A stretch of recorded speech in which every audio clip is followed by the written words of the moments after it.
Happy Hump Day, everybody. Welcome to the Sean O'Connell Show. You're listening to Utah's number one sports talk, ESPN 700, 92.1 FM. Our show today and every day is brought to you by Big Willie's at 1717 South Main. They got the lunch specials going on all week long. We'll be talking about them, talking a little hot lunch later in the program. $12 to $15 every single day. Get over there on your lunch break. Grab yourself a beverage, cold or otherwise. Tell them OC sent you. They are going to hook you up.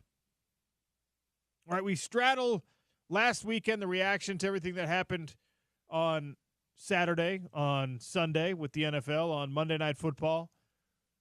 And, of course, looking forward to next week with Wyoming. You've got this week with Wyoming. You've got a team in Wyoming that has a lot of respect for this Kyle Whittingham coach squad. We'll get to some sound from the Wyoming head coach from his press conference where he was effusive, to say the least, in his praise over what Utah is able to put together through two performances this year.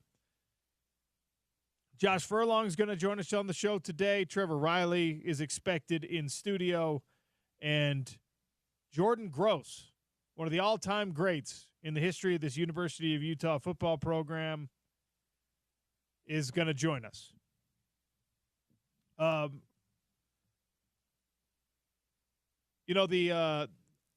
James, we'll do a little on-air producing right now. If you wanted to call Morgan Scally, we can get him on for an early, unexpected coordinator's corner. He just texted me back and said he's available right now if we want to talk to him. So if you want to just see if we can connect, that'd be fun. Devin Dampier on the show tomorrow. Coordinator's Corner is always fun whenever we can get the offensive or defensive coordinators at the University of Utah. And there's just a lot going on in the sports world. There's an article out about the longest tenured head coaches in college football right now. And as you know, Kyle Whittingham is on the short list here. Kirk Ferentz has been embattled for some time.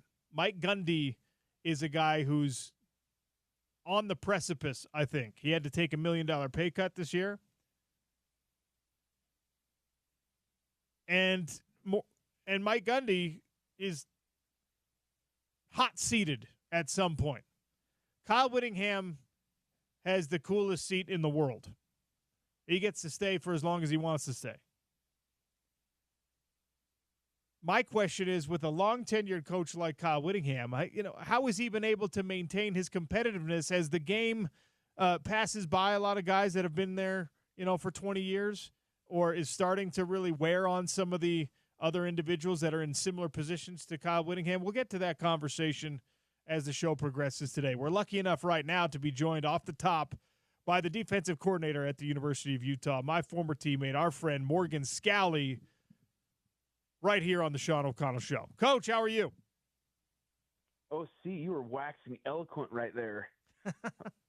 Well, you know what? Very impressive. Very impressive. Maybe you can help me to put a little context to this, right? Like, you've been working so closely through all the changes in college football with Kyle Whittingham, who's been there for this is season number 21, as you're well aware. And he is as old school a mentality kind of guy as you can find, and has somehow found what I consider to be a smooth and successful way to adjust to the many changes. And the changes permeate everything in college football, from the way coaches and players have to interact to, schematic changes, the strength and conditioning programs, the amount of time you can spend with people in the off season. The rules are all different. And I think that, it's rare for someone to go through so many of those adjustment periods and to maintain success through those. You've been right there. You've helped in this effort. How has it been as smooth as possible through all these changes for Utah football? Well, I would just say I don't know that everything is as smooth as it seems. You guys make it look easier than it is? Well, when you have sudden changes the way we've had, you have to adjust. You have to adapt, and as long as your why for coaching stays the same, and the why matters, you deal with it. He loves teaching, loves the development side of things, and as long as we can continue to get good kids that understand and believe in team and culture, my guess is he'll keep doing it. And so, bottom line is, as long as your why is strong, I think you can deal with anything. It's just a matter of, okay, how do we do this now? How do we navigate this new landscape and the things that have been introduced to college football? And Coach Witt's got a ton of energy and a ton of competitive spirit in that realm, and that's how he's been able to do it.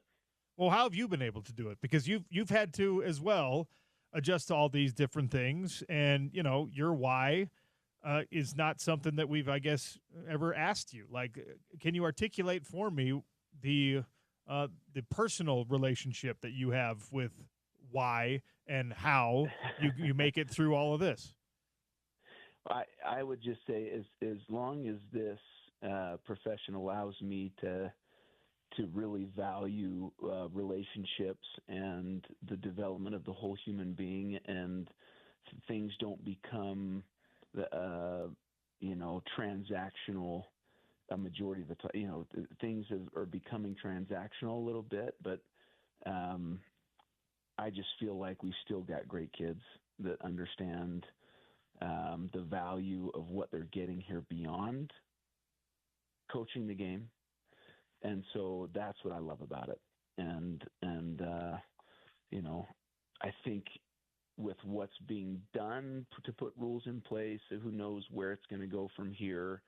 I do think there's more guardrails coming, but with that in mind, I continue to love what I do. I love our staff. I love our focus on the development of the whole human being, and we're seeing the benefits of it. The transactional nature of college football, which was always a thing, and like you mentioned, is much more of a thing now because of direct compensation and things to that effect. Does it evaporate on game day? Is that stuff like all the way out of the picture when it's actually time to play? Oh, 100%.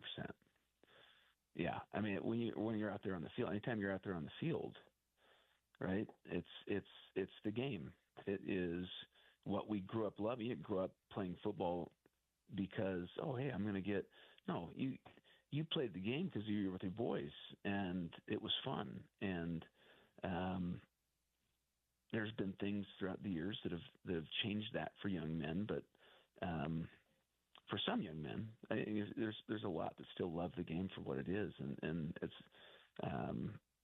up to the leaders – that have a say, that have a voice, to continue to promote that aspect. And as long as that's the case, I think the integrity of the game will be strong. All right, enough of the big picture stuff. Let's get nitty gritty on Utah versus Cal Poly and the upcoming matchup you have with Wyoming. Starting with the Cal Poly game. Just the overarching, how'd everyone grade out? How do you evaluate your defense and, of course, your own play calling and the performance of your assistant coaches in the first home game of the season, where we knew, you were the more talented team, expected to heavily overmatch Cal Poly, but they showed up with a lot of fight. They did, and that's the case. Anytime you go out there and play, you got to respect everyone that you play. I thought we did a much better job tackling. Less missed tackles, single-digit missed tackles on the game. You have a couple blown assignments here and there, and I think one of the bigger issues was coming off coverage, eyes taking you one place, trying to do too much, and so just, hey, brother, take care of your 20 square feet, own your job, do your job, and the plays will come to you. And when they come, that's your job to make them. But maybe a little bit too much of trying to do more than we're asked to do, and that's why I think you saw some guys down the field open a little bit. But the good thing is the film tells all, and it's not a lack of effort. It is guys wanting to show up, wanting to do that, wanting to make a play. But we just needed a little bit more focus on doing our job, our 111th. And obviously happy with the takeaways. There was good pressure on the quarterback. All you can do is control what you can control, and the opponent was the opponent, and now we're focused on Wyoming. Where is the line between, your 111th and being the guy that does make the phenomenal play, that does do the extra bit? Because I don't know if that can be coached. You could tell me, I'm sure. Obviously, you got to take care of your own business first, but it seems like, we can go back through any names you want to in Utah defense, yourself included on that list, where it's like, I know you did your 111th, but you also seem to be there helping somebody else with their 111th all the time. So where is that line drawn, and how do you coach it? Well, I think there are certain coverages, there are certain pressures, there's certain situations where you can ad lib, right? But when it's man coverage and you've got that dude that you're in front of, and you leave that dude, you may have something awesome happen once every 100 times. The other 99, it's usually something not great, and it's usually to your guy. So sometimes it is just that simple. It's man coverage. Yeah. Don't do anything fancy. Stay with that guy. Yeah, exactly. Stay with your guy. Stay with your dude. That's elite level coaching from Morgan Scalley, defensive coordinator at the University of Utah. It seemed like you guys were platooning, especially your backers, on Saturday. What went into the thought process of making sure you got not just after the game was already in hand, but that we saw more of like Trey Reynolds, for example, and it seemed like he and Levani were on the field together a lot. Well, I'm all about if guys have proven that they can do it and do it at a high level, if they can play championship football, we're going to get you out there. And, particularly with Lander, who's going both ways, who probably could use a rest every once in a while. You're going to see it with as Rabbit Evans gets healthy, you're going to see Nate Ritchie continue to play Rabbit play, Teo play, Jackson Benny.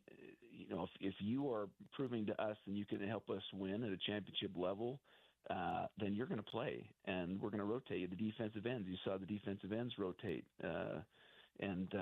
So that's the reason for it, is guys have proven that they can do it, and there's not going to be a drop-off in productivity or a drop-off in product on the field.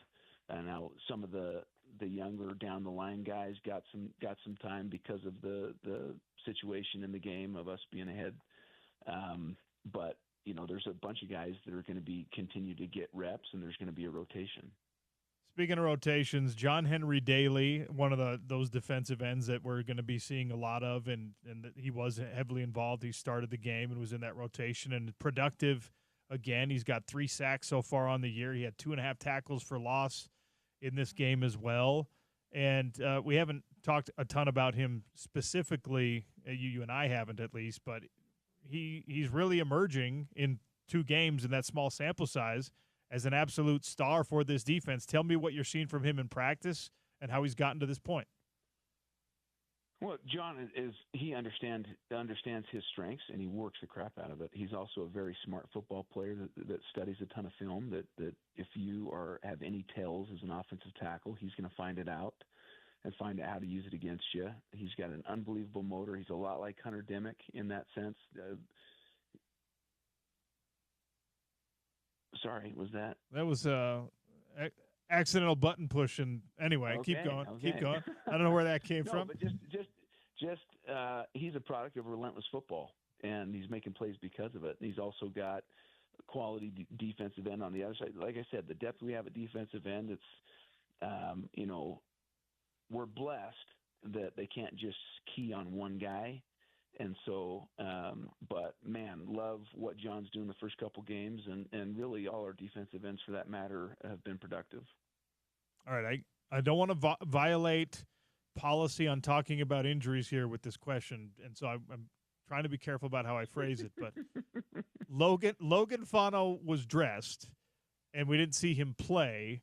So I assume some of that was a decision to get as much rest or heal a bump or a bruise is there anything you can tell me about why we didn't see Logan Fano on Saturday? I would say, a little bit of that. Just, he's coming back from an injury, could have played. We've got depth. Let's allow him to get fully healthy, and that's what went into the decision. Okay, good enough. Morgan Scally for a couple more minutes here on Coordinator's Corner. Morgan is the defensive coordinator for all of you uneducated fans at the University of Utah.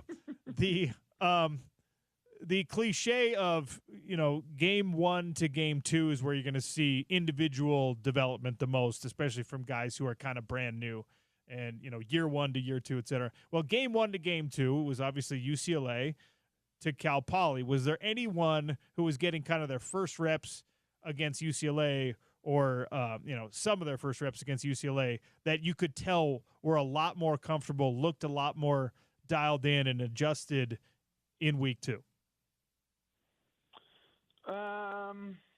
Man, not off the top of my head. Like I said, globally, I would say tackling got much better in game 2.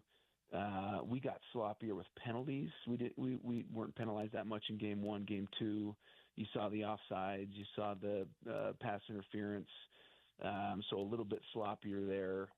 But no drop off in effort. I thought. Zone coverage wise, I thought we were better. Man coverage wise, too many guys just for whatever reason, just trying to get too many peeks at what's going on and leaving their guy. But I don't know. I'm sorry I can't answer that the way you probably want me to. It's very disappointing. I can't even believe it. All right. Can we talk about the play made by Johnu Hall at Cal Poly's own goal line?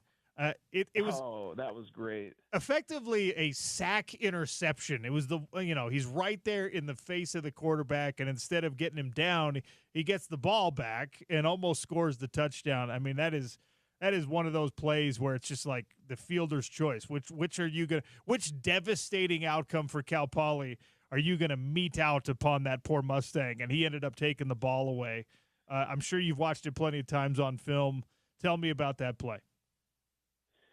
Yeah, we were just disappointed he didn't score.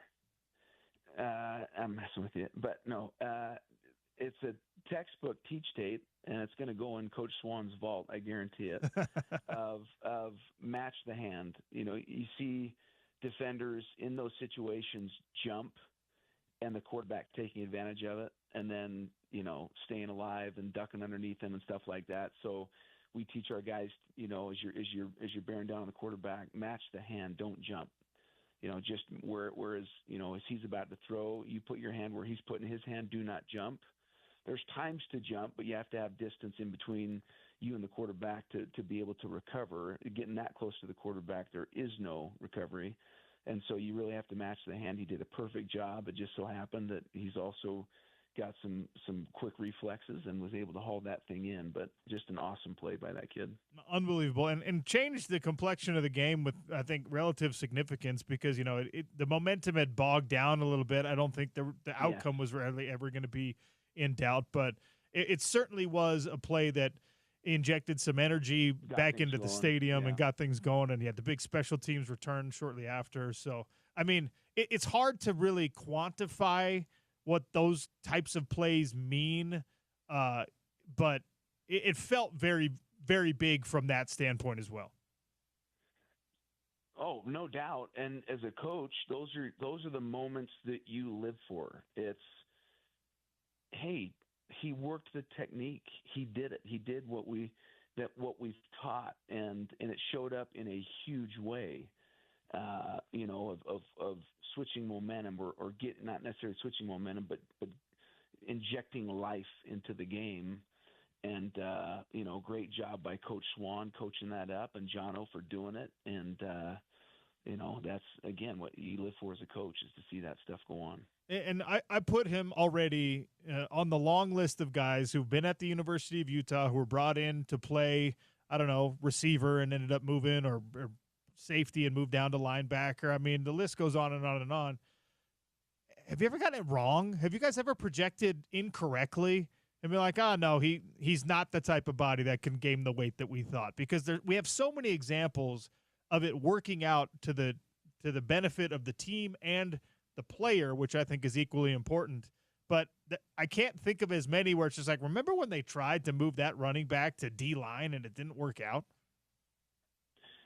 Not off the top of my head. There's definitely situations where it's like, okay, he can either move to this or he's not meant to be in this system. I think there's been times we've tried to put weight on a defensive end or someone to get him up to be a defensive end. They couldn't do it, and so they just move on or whatever. But I don't think I'd say that the percentage is pretty high on hits for hey, this guy needs to be this position, and they change and they have success. All right, before we cut you loose, let's talk a little Wyoming. I've been laughing about the fact that this game has to be played because it's a throwback to the Mountain West days. It's a terrible place to go play. Obviously, as a player, you did it, and as a coach, you did it many times. Any distinct memories of Laramie for you? Oh, man, I got knocked out both times. Opening kickoff my sophomore year, and then my senior year, it was the Harry Potter game where the lights went out, and the ABC switched from the Utah game to Harry Potter and stuck with it. And they said, hey, I think Wyoming went to Urban and said, we need to reschedule this thing. Urban said, no, we will play without the lights. We don't care. We're not leaving here until we play. So we got our juice boxes and our bananas and all that stuff, in the hour and a half, 2 hour wait.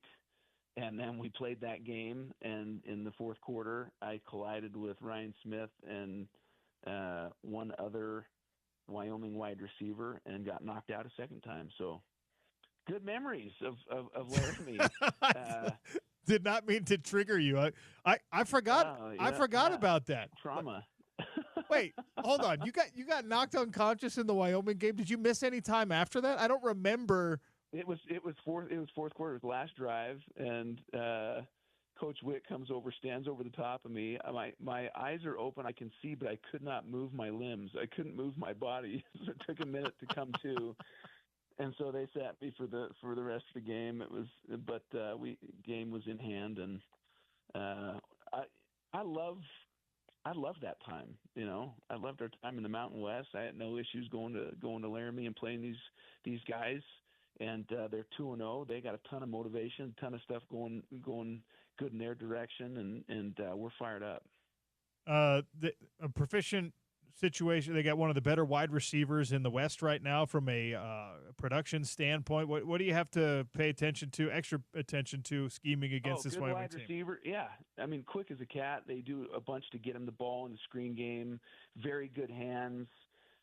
He's electric. The tight end, I think, is an NFL type tight end. 84. He's got a ton of speed. Offensive line, they're tough. They're physical. They'll move you off the ball. This is going to be a physical game, and we're excited for it. Well, by the way, the game, for people who forget the schedule, how it played out in 2004, Morgan Scally returned and played against BYU, which was the next week, correct, in 2004? Yeah, but back then it was like, okay, can you see straight? Okay, you're good. Get out there. Rub some dirt on that brain and get out there, Morgan. If they had some legitimate concussion protocol back then, I probably would have missed a whole lot more. Oh, I guess weirdly, I'm grateful that they didn't back then. Hopefully your head's fine now. I know. Well, most people that know me would say no. They're like, yeah, that makes a lot of sense now. Well, you always had a bit of a screw loose, though, so it's hard to tell if it's damage or it's just your personality. Right. You know what I mean? Yeah. Yes. All right. Still fooling my wife right now. Enjoy the road trip. Keep everybody healthy, and we'll chat again soon, Morgan. Thanks. Take care, brother. See ya. That is Morgan Scally, defensive coordinator. Coordinator's Corner brought to you by our friends at America First Credit Union.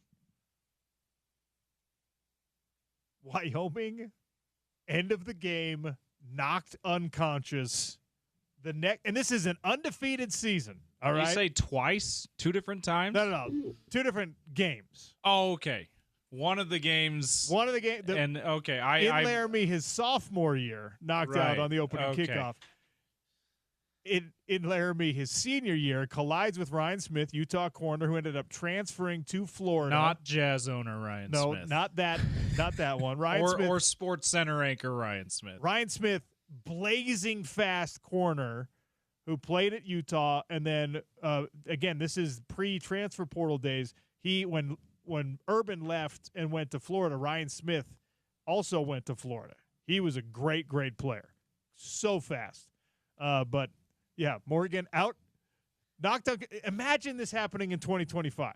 All right, your starting free safety, your team captain, one of the best players on your team, gets knocked unconscious at the end of your penultimate game. All right, you're undefeated. All you have left is the BYU game. And who's the equivalent of this on this year's team? I guess we don't have a safety of this level of import, but was the conference titles in hand at that point, or did you have to beat BYU to win the conference? Was that because that would have been that makes it in hindsight even crazier situation. But the stakes were you were either going to beat BYU and be the BCS Busters, or you weren't. Yeah, either way, huge stakes, massive stakes, right? Imagine, like there's no exact equivalent of Morgan Scalley on this year's team, but imagine the finals defensive series of the game. Smith Snowden gets knocked unconscious, and you're going into the Big 12 championship weekend now without him. In those days, they were just like, he's fine. Let him play. And by the way, he had a great game against BYU. So let the results speak for themselves, I guess. Big thanks to Morgan Scalley for sharing the memories with us and being flexible. Our schedule got all out of whack, so great to have Coordinator's Corner. We'll replay that for you on Friday when Coordinator's Corner is supposed to happen. We'll have that for you on Friday again. Nothing wrong with the great replay of Utah football head coach, or we've replayed Dishing with Devin as well, so we'll bring that back on Friday as well. But yeah, in like this, if that happened this year to this year's team, you're out at least a week because of concussion protocol. Not anything like that in the early 2000s. And I would say his brain seems to be fine. OC, I don't think he suffered any ill effects from playing when today they would have said you shouldn't be playing. So I think good for him. No harm done. 45-28 on a very strange delayed game in Wyoming, and then 52-21 to finish the season, the regular season at least, against BYU. That was pre-conference championship game days, and then obviously Pitt in the Fiesta Bowl. The infamous Harry Potter game also had a crazy thing happen with Morgan Scalley in that game. Who knew? That's wild. All right, taking a break. We're coming back with Josh Furlong, Utah football insider from KSL.com. Sean O'Connell Show is brought to you today and every day by Big Willie's Sports Bar, 1717 South Main Street. Craft food, craft cocktails, the sports bar, and a perfect place for you to watch this Utah-Wyoming game if you're not making the road trip to Laramie. Sean O'Connell Show continues on a Wednesday, ESPN 700, 92.1 FM.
Live Night Events presents our 2025 Granary Live Concert Series powered by Nightingale College and Murdoch Hyundai, Utah's #1 Hyundai dealer.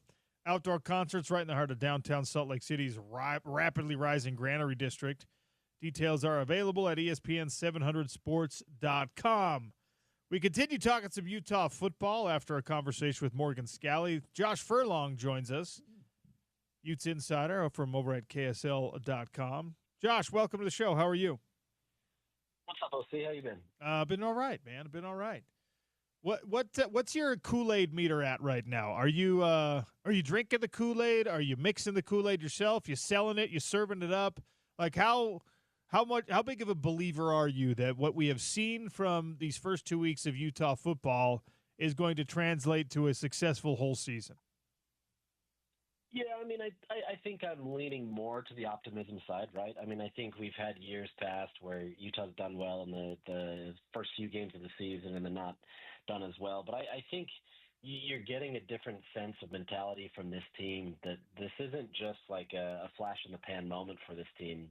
Like, they seem like they've come together, they play for each other. There's a lot of chemistry amongst each other, and they're doing it while still not fully seemingly hitting their full potential. I mean, we know they obviously have to do more in the passing game, but it seems like they've been able to do what they need to against the opponent and kind of their strength. So it's, I think you have to look at this with a hint of optimism and believe that it can be a telltale sign of what's to come. But the reality is like, excuse me, you have to play tougher teams, right? Like, obviously playing a P4 team in UCLA is great because they're going to have that similar talent, but you've got to play teams that are going to be tougher. And so I think, we really won't know anything until this Texas Tech game next week, but you can't overlook Wyoming. You've definitely got to be able to move forward with that. And I think Utah's in the right mindset for that. Regarding Wyoming, I mean, there's a lot of history because of the time shared in the Mountain West Conference, but how big do you expect the gap to be in the aforementioned talent? Yes, UCLA had players that are going to probably be Sunday guys. They're not all on the same page right now. I don't think they're particularly well coached right now. How big do you think the gap is right now between what Utah's got on their roster and what Wyoming, as still kind of in that same mid-major spot that they were 20 years ago, what are they going to have? Yeah, I mean, I think there's definitely still a clear advantage for Utah in this regard. I mean, they've obviously done well to recruit and be at a higher level in the Power Four. So I think Utah is definitely going to be in a different level. But we see this all the time, right? Like, it doesn't really matter what the ratings are or what the talent is or the amount of talent you have. All it takes is for a few bad bounces or for another team to kind of disrespect the other, and things can change. And I don't get that sense from this team. I think the fact that you have, Jason Beck and Devin Dampier and a couple other guys that were on the New Mexico roster last year who were playing in the Mountain West, that were playing against this Wyoming team, they recognize what this team can be, right? This isn't like Utah teams of even the last few years where Wyoming was a distant memory, right? For the coaching staff more than anything. I think there's at least some current knowledge of what Wyoming brings, that they're going to be ready for this. And so, the talent level in theory should be able to showcase itself on the field. But you've got to be able to respect it. This defense, especially for Wyoming, is pretty tough. They're a pretty solid unit, and they're going to play this game like it's their Super Bowl, right? Like, we get that. Like, they should play it like it's the best game that they're going to play all year. And so, Utah has to be up to that mentality, and you can't rely on just being better on paper. You got to come in there, and I think, if they can handle their business that way, then I think you're going to start seeing more belief in what this team can be. If they can usurp their dominance and they show like they're not taking a step back, then I think you feel much more confident about what this team could be, because they're not allowing the noise to distract them from what it could be. Against Cal Poly, you saw a little bit sloppier. I mean, we're really nitpicking when you're talking about a 60-point victory and you get to be critical, but there were some penalties, there were some miscues, there were some lost eyes where, a wide receiver got open. And Cal Poly gets credit for me because they showed up and they were fighting hard. Those guys were playing like that was their Super Bowl. I mean, that was a team that, I don't know, the coach got through to them and somehow said, look, give it your best effort here at Rice-Eccles Stadium. But was there anything truly alarming from the performance you saw against Cal Poly that you were like, wow, if this had been a game against Tech, that kills you? I don't think anything overly alarming. I mean, obviously, you mentioned kind of the deep passes that Cal Poly was able to make. There were some of those situations with the secondary that they didn't handle it as well, and they were able to break away for bigger gains. But I think, had we had this game as the first game of the season and then played UCLA in week 2, I think you're looking at this game in a much different light. I think, you look at this where there's still some things that the coaching staff is trying to work through. They're still trying to put guys in positions where they may not be fully comfortable, or it may be positions that Utah's not going to run fully this year. And so I think, like you said, we're nitpicking at some of these areas of Utah that may not have looked as clean. At the end of the day, this is a team that is still holding teams to 220 yards on defense. They've scored literally every single time that they've been in the red zone. And this isn't just, they've scored a field goal as well.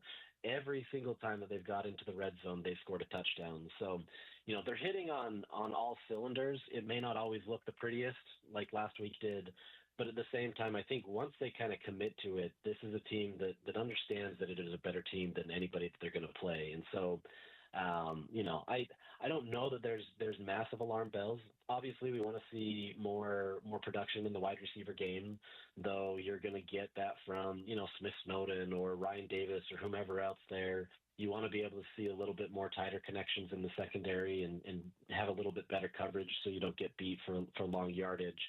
But as of now, it's really easy to say that, it's not a big concern, but, we'll know soon. And I think that's the fun about college football.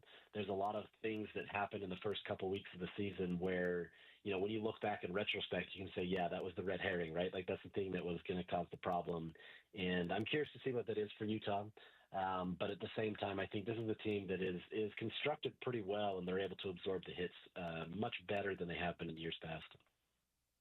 I'm judging a lot off these two games, and obviously things will develop over the course of the season. But the way this offense is called by Jason Beck and the distribution of touches so far leads me to believe that, like, if you're going to have a star on this offense, it's going to be one. It's going to be Devin Dampier, and everyone else is going to be happy or have to be happy with, their 65 yards a game and their 8 targets on a good day kind of a thing. Is that a winning formula for Utah? Is that a good thing in your mind with what we've seen of the offense so far? I think it can be. I mean, I think there's a risk there, right, in not having a guy that you can fully rely on completely. But I think the way that Utah's designed under Jason Beck's offense is they don't need one guy to be, the bell cow back, let's say. You can have a lot of different guys that can be utilized. And I think you're seeing that early where Jason is trying to scheme it up for a lot of different looks. He's putting a lot out there on tape to kind of force teams to respect a lot of different guys. And so it makes it a challenge for opposing defenses to kind of figure out what's going to happen, right? Like maybe this is a screen pass, maybe it's an option play, maybe it's a jet sweep. There's a lot of different things.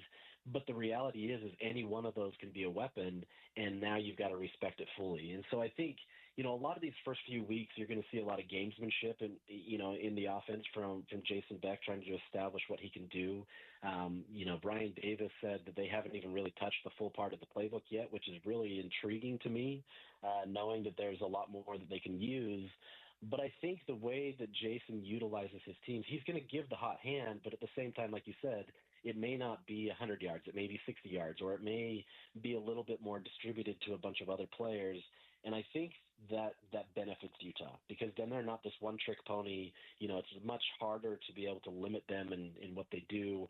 Obviously, if teams stack the box and try to take away the run from Utah has to show that they can beat them through the air.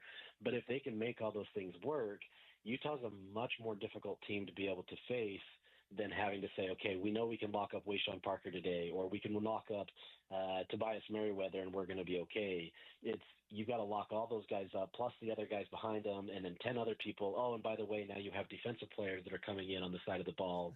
We keep hearing about Jackson Benny being this dynamic guy, and we haven't even really seen him on the offensive side of the ball. So, I mean, I think there's there's a lot that you could talk and do with this. And I think for the way that this system is constructed, I think it is beneficial to them. Are you worried about the defensive backfield? There were some moments, and Coach Witt and Morgan Scalley both said it's just guys getting undisciplined with their eyes. And when you're playing man, you can't do that. That's a very fixable, coachable thing. Is there any real concern there? Yes-ish, but at the same time, I don't know that it's a huge concern yet. You've got guys that are pretty veteran, back there. Smith Snowden is going to play a lot more on the outside, and he hasn't really played a ton of snaps out of necessity. They haven't needed to. So I think when they really need to get into the thick of it and really defend the passing game, you're going to have guys that are going to be in there that they trust a ton. They do trust Jackson Benny, and they trust a lot of these other guys, but they're still learning through the process and getting in there. In the secondary or in the safety unit, you're still waiting to get Rabbit Evans back there. We've heard a lot of his, a lot of the love for him and kind of what that means.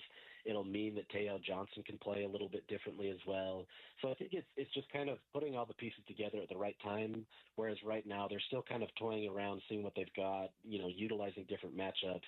And so, you have to believe that it can be there. I don't necessarily doubt Utah's secondary based on what Sharif Shaw and Morgan Scalley have been able to do over the years.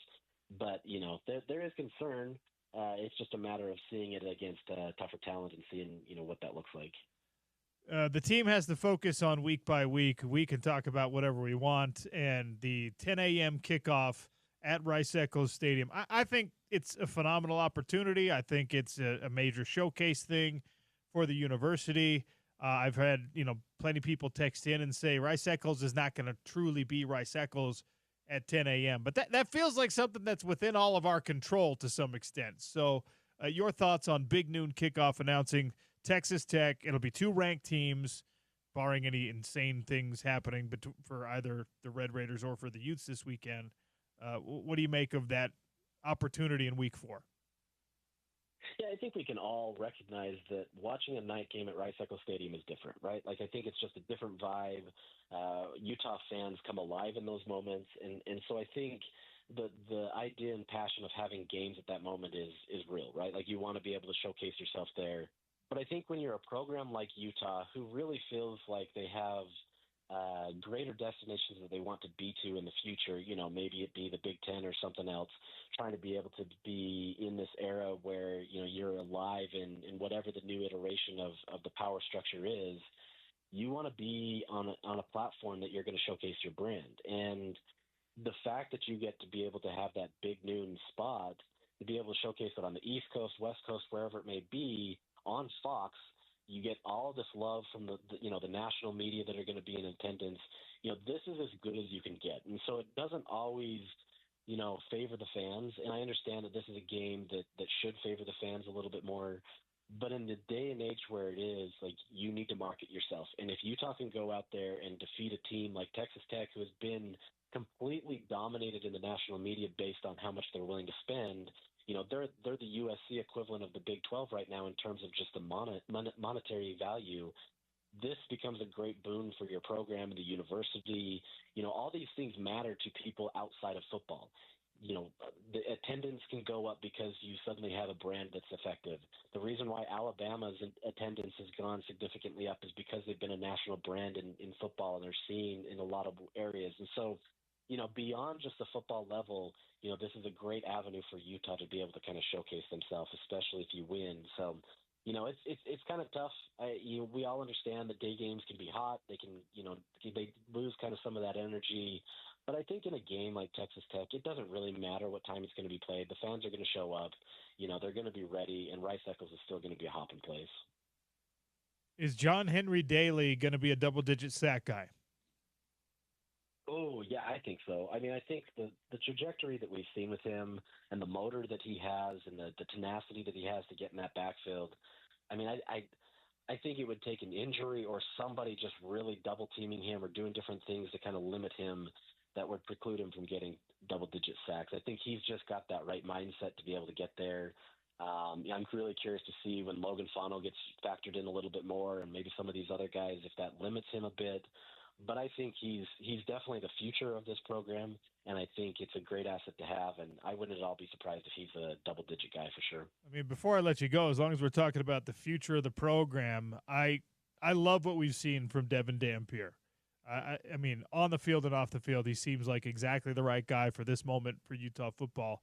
We saw some really nice things from Bird Ficklin in relief. And I know that there's always a conversation about who the true QB number 2 is. Develop that young guy as much as you can, whether that's through a red shirt or getting him on the field more this year. Bird Ficklin, I know it's against Cal Poly, but kid's got some promise. Yeah, the ball that he throws just looks beautiful, right? Like, I mean, there's something different about the way that he does it. You know, he's obviously got the dual threat ability like Devin Dampier does.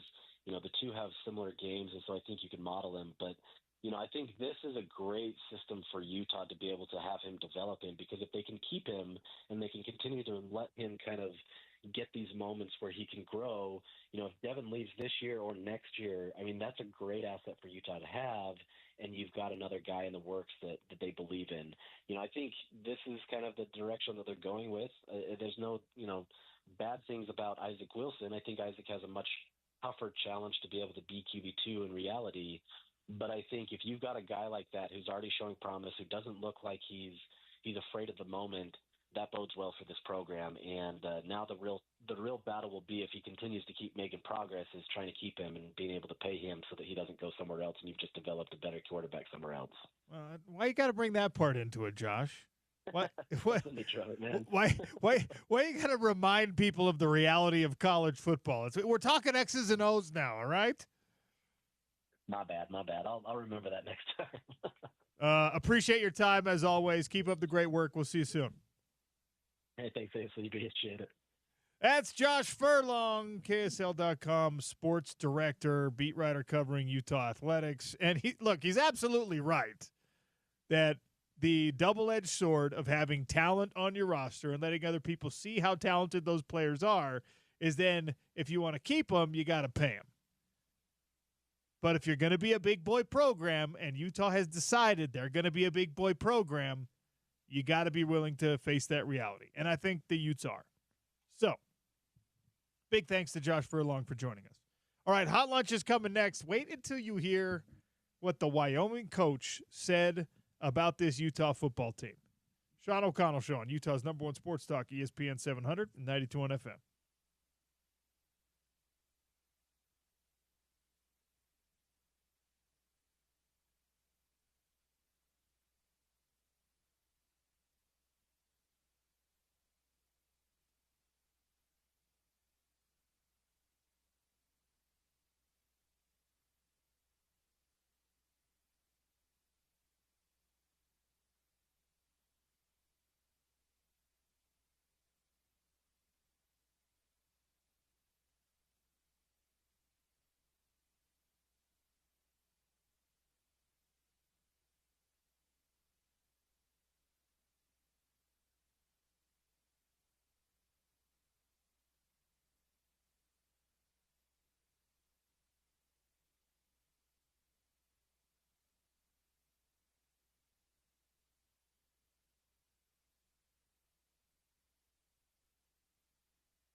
have a big game this week against an incredibly good opponent.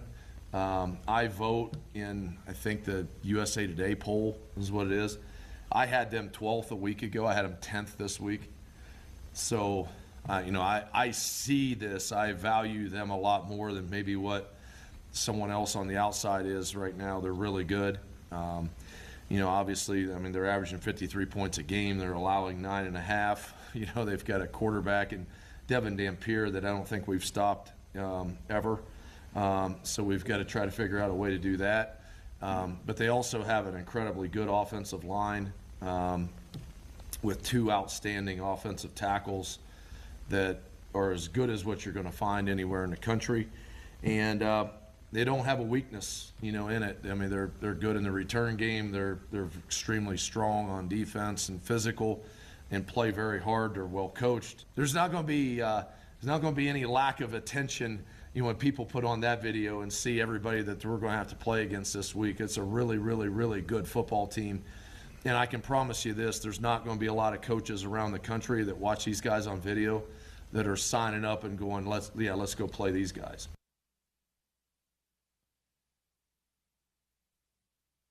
That's Jay Sawbell, the Wyoming head coach, who is very high on Utah. Had him 12 a week ago, had him 10 in his coach's poll, thinks Utah's a top 10 team. His squad is going to be amped, ready. It's the Laramie Super Bowl when Utah comes into town in 2025. Every bit of sort of disdain I have for this game because it feels like a trap and it feels like a place you don't want to have to go to as a Utah fan. Ramp that up to about 11, and that's what Wyoming feels about Utah because you are the brother that has the better life, all right? That's what Utah is to Wyoming. Utah football to the Pokes is the place that your job is better, okay? You live in a nicer house. You have a prettier spouse who is nicer to you, and your kids are more accomplished. Like, Wyoming has the resentment of inferiority when it comes to Utah, and that can be a dangerous thing. There's also the classic question of, is this a look-ahead spot for the University of Utah because you've got a ranked opponent next week at home on a national stage, 10 a.m. kickoff. Human nature is undefeated, people. And while the coaches do a great job and they have the best process in the business of getting everyone kind of like focused on the task at hand, these are still 18 to 22-year-olds. And there's going to be some people whose mind wanders to Texas Tech or to the tweaked ankle or the shin splint that they don't really want to risk aggravating more before you play Texas Tech. This Wyoming team has, as Morgan Scalley talked about, one of the best tight ends in the West, has one of the most productive wide receivers in the West right now. And they have, a little bit at fighting them. You should expect that. And their head coach is not telling his team anything other than Utah is an incredible squad. Get ready, buckle up. You're playing a top 10 team. He's also the type that's saying, get ready to go beat a top 10 team. So, going to be fun to watch in kind of a twisted, angsty sort of way. Yeah, this is not what everyone, whether it's our listeners, us, anyone else talking about covering Utah football, following Utah football. This isn't the game preseason that we all said, trap game, but it kind of feels like it's a potential trap game. Now, it's not. Trap game implies that there's a decent chance you lose this game. That's not the case when you're talking about a ranked Utah team playing as well as they are, playing a group of 5 team who's not near the top of their conference, right? But it still kind of feels like, given that this is a road game, given all the history that Utah has in playing really tough games in Laramie from the Mountain West days, going back to the WAC days. Scott Mitchell has horrible memories of Laramie when pre-Mountain West days for Utah football, for example. It's like if Utah's not careful, if they don't give Wyoming enough respect to prepare the same way that they're going to prepare for Texas Tech next week, this could turn into the trap game none of us saw coming preseason, and that would be a nightmare scenario for Utah football. Whether they eke out a win in that case or whether they get a terrible loss, that's still not a great scenario either way. You just don't want to be in a rock fight against Wyoming. You want to do the same thing you did to UCLA. You want to do the same thing you did to Cal Poly, where you smash them, you put them away. Easier said than done. Keep an eye out. Morgan Scally, he mentioned number 84, the tight end for Wyoming, 6'5", 251, John Michael Gillenborg. Is this the Freaks List? Yes. Wyoming guy who we are accusing of Jay Sawville and his staff of lying about his time? Was it time off the line of scrimmage? Is that what it? Yeah, it was a 0.9 10-yard split. 10-yard split. That's what it was.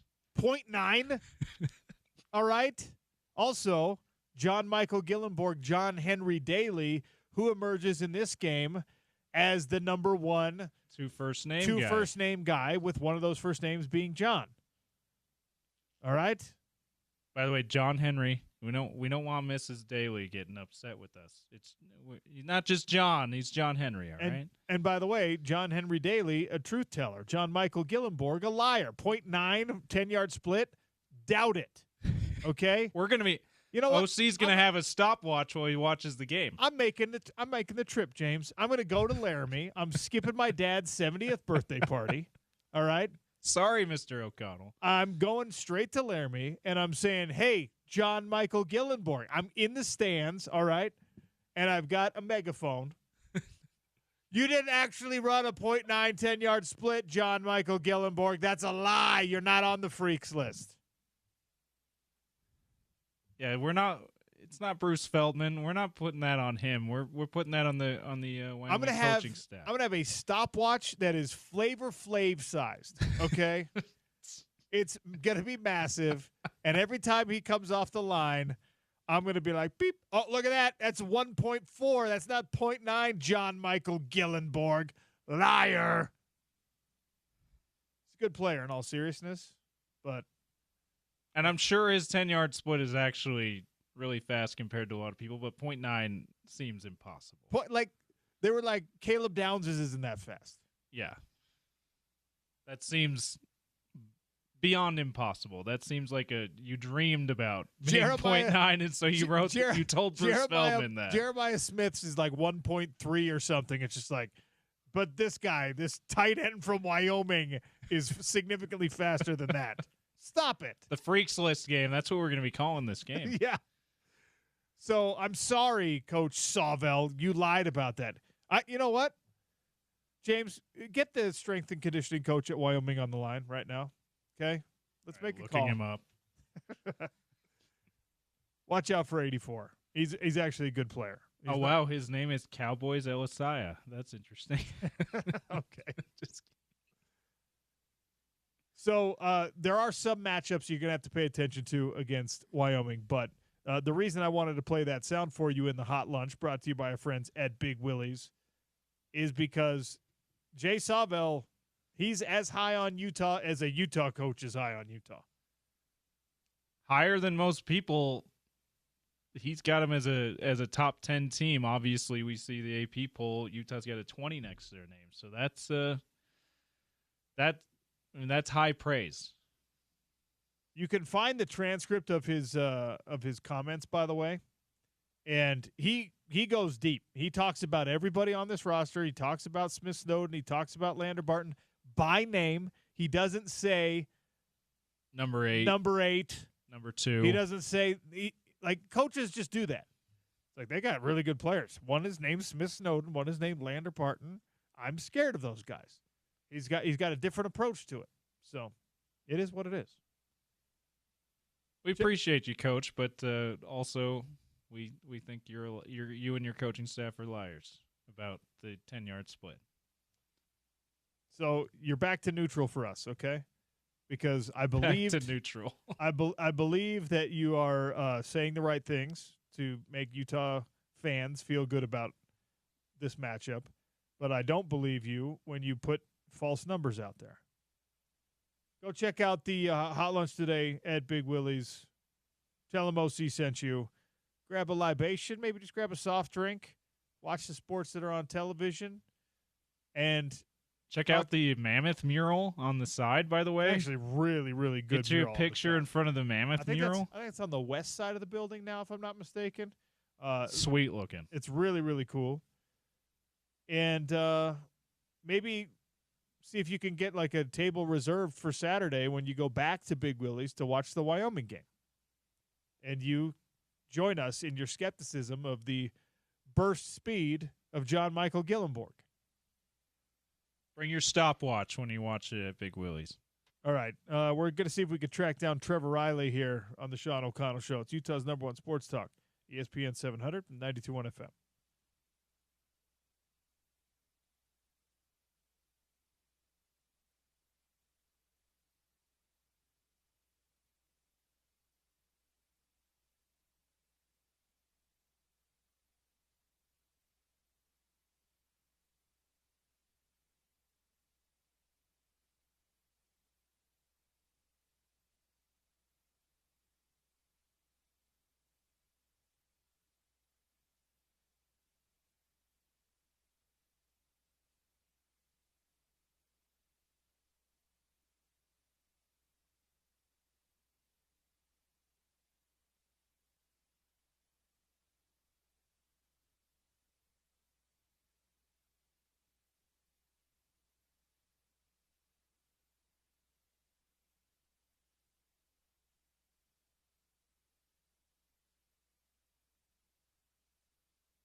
Utah was excellent on third down a week ago against UCLA. It's 3rd down and 7 here for the Mustangs. Steifenbach in the shotgun. 4 receivers in the pattern. 4-man rush for Utah as he backpedals. Surveys. He's chased outside the pocket to the right-hand side. Cash Dillon wraps him up and takes him down. Back at the 34-yard line. That'll be a sack for Dillon and a big defensive stop for Utah. Cash Dillon's sack from the Utah win over Cal Poly. That was courtesy of the Utah Sports Radio Network. Bill Riley, voice of the Utes, on the call. I've been neglecting our text line. Trevor Riley joins me here in studio on a Wednesday. Maybe Trevor and I can answer this question together from 9461. Oh, see, I have to ask an off-subject question. How come Utah doesn't wear the drum and feather logo on their helmet anymore? That's my favorite logo. Wondering if you can help me answer that. I'm a delivery driver. Listen to you all day, all week, so thanks, man. Thank you for listening. Big fan of you for giving us your time. Look, I'm totally with you. I'm a drum and feather guy, a circle and feather guy, as is the official name of that logo. All I can tell you is that there are people worried about cultural sensitivity to the Native American imagery and iconography that is associated with Utes and the tribe. We have seen plenty of universities around the country who've had to go away from their Native American nicknames, and there's a concerted effort and some concern at the University of Utah to make sure that that doesn't ever happen. And this, I think there are some people, I don't count myself among them, there are some people who think that this is a way to kind of preserve that name and to make sure that you don't ruffle the wrong feathers, pun intended, because we're talking about the drum and feather logo, and that the interlocking U is a cool logo. It's a cool branding thing. It's very evocative of University of Utah. So I think, the school likes it. The broadcast partners like it. Websites love it because they don't have to, worry about anybody getting bothered. But that's the best answer I can give you. They're not going all the way away from the drum and feather logo. You can still find it on official merchandise. If you're anything like me, you're buying as much of it as you can now. I bought Cleveland Indian hats, when they went through that change. Uh-huh. And that's a wonderful answer from a California public education system. Fantastic, dude. It's like you were bred to make that answer. I want to give you an answer on that. I think it's garbage. Bring it back, all right? I was in San Diego State. They got rid of Montezuma's Warrior, and they made it this weird thing, an Aztec they couldn't do anymore. I think that we all just have to just calm down a little bit. We don't get political here, but gosh dang it, it's the Utah Utes, all right? We're the Indians. We're the Utes. That's right. So I would leave it to the Ute tribe. Would they like us to bring it back? If they say we should bring it back, we should bring it back. I'd put it to a vote to the tribe. And if they say bring it back, we should bring it back. I love that idea. I like having the tribe more involved. Now, if the tribe is the one who says, let's get away from this, well, the last we heard from the tribe, and it's renewed every year, is they say, we like the relationship. We're proud of you using the name. You're good representatives of the name. And it is the university's job to make sure that they continue to be good representatives of the name Ute, right? And then to make sure they reflect positively on the tribe. So that's something we should all take very, very seriously. The Ute Proud game should not just be a cool T-shirt. You should pay attention to the dance. You should pay attention to the cultural performance. You should pay attention to the history, the art, everything that the tribe presents for us during the Ute Proud Week. But, yeah, I mean, I'm about ready to move down to an Indian reservation in California. The Rincon Indian Reservation, I'm moving back down there with my wife. I grew up next to these people. They're wonderful people, okay? When I say they, I'm speaking broadly. The people I grew up with, went to school with. Sure. They like this stuff, even the Redskin stuff, right? So some people you're going to find on both sides of the aisle on this thing. I would just say leave it to the tribe. If the tribe says we can wear it, we should wear it with pride, baby. We're the Utah Utes. One of the great Utah Utes joins us every week here in studio. We're lucky to have him. He's also the GM of the Utah Islanders, which, man, the more I learn about it, the more I talk about it, the more we talk about it. It's a really neat and nifty, a different little approach to football, to player development, to, a problem that exists where opportunities for players and need for teams that should match up don't always match up.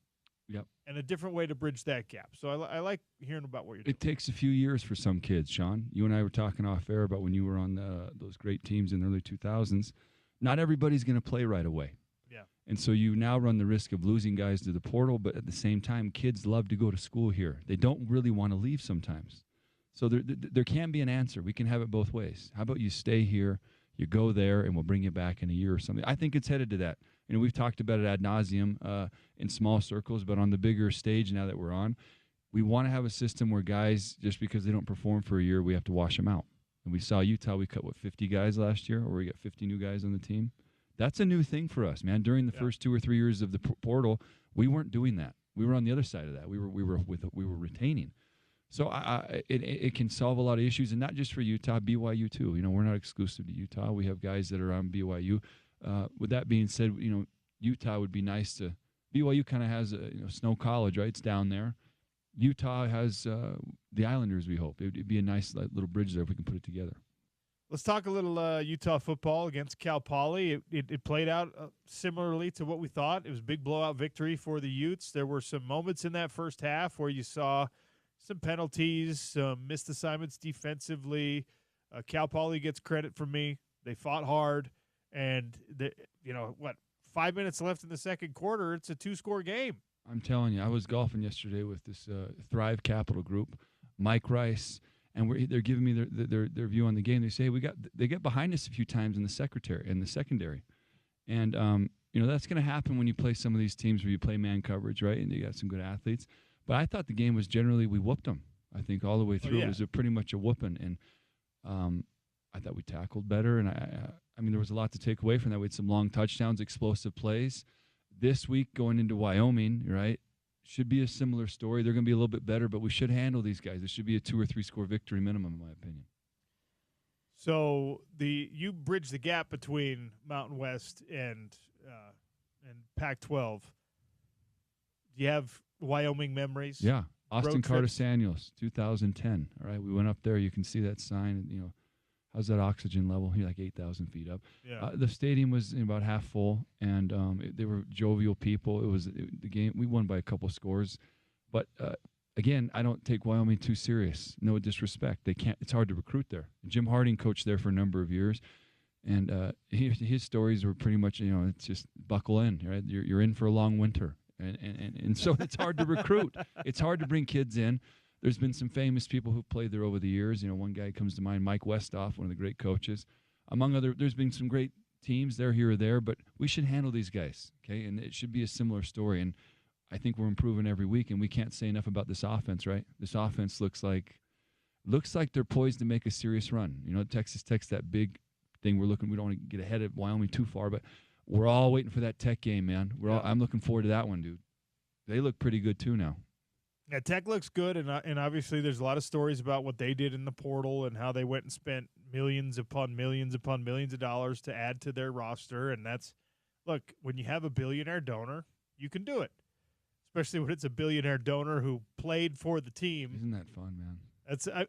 Which, by the way, I do not begrudge. And I know that there are people who listen to this program who hate that about what BYU's been able to do with, Ryan Smith on the basketball side and Danny Ainge and the multiple other donors that don't get as much public attention on the football side of things. Like, I don't – if I'm a billionaire, right, or if I've got $500 million or whatever these 9-figure lunatics have, yeah, and my alma mater comes to me, I'll tell you what, if I become a billionaire, Weber State is a Power 4 team. Come on, baby. 10 years later. You know it. And I'll be there with you. All right, that'd be so fun, man, because you own the team. There's no barrier to entry. You can own the team tomorrow. You basically can own the team tomorrow. And like if it takes nothing away from you, which it doesn't, because it's just a rounding error, it's just interest for these people, then let's see if I can get the team that actually helped me play, fulfill my dream. Let's see if I can get them out of the Big Sky and into the Pac-12, and then from the Pac-12 to the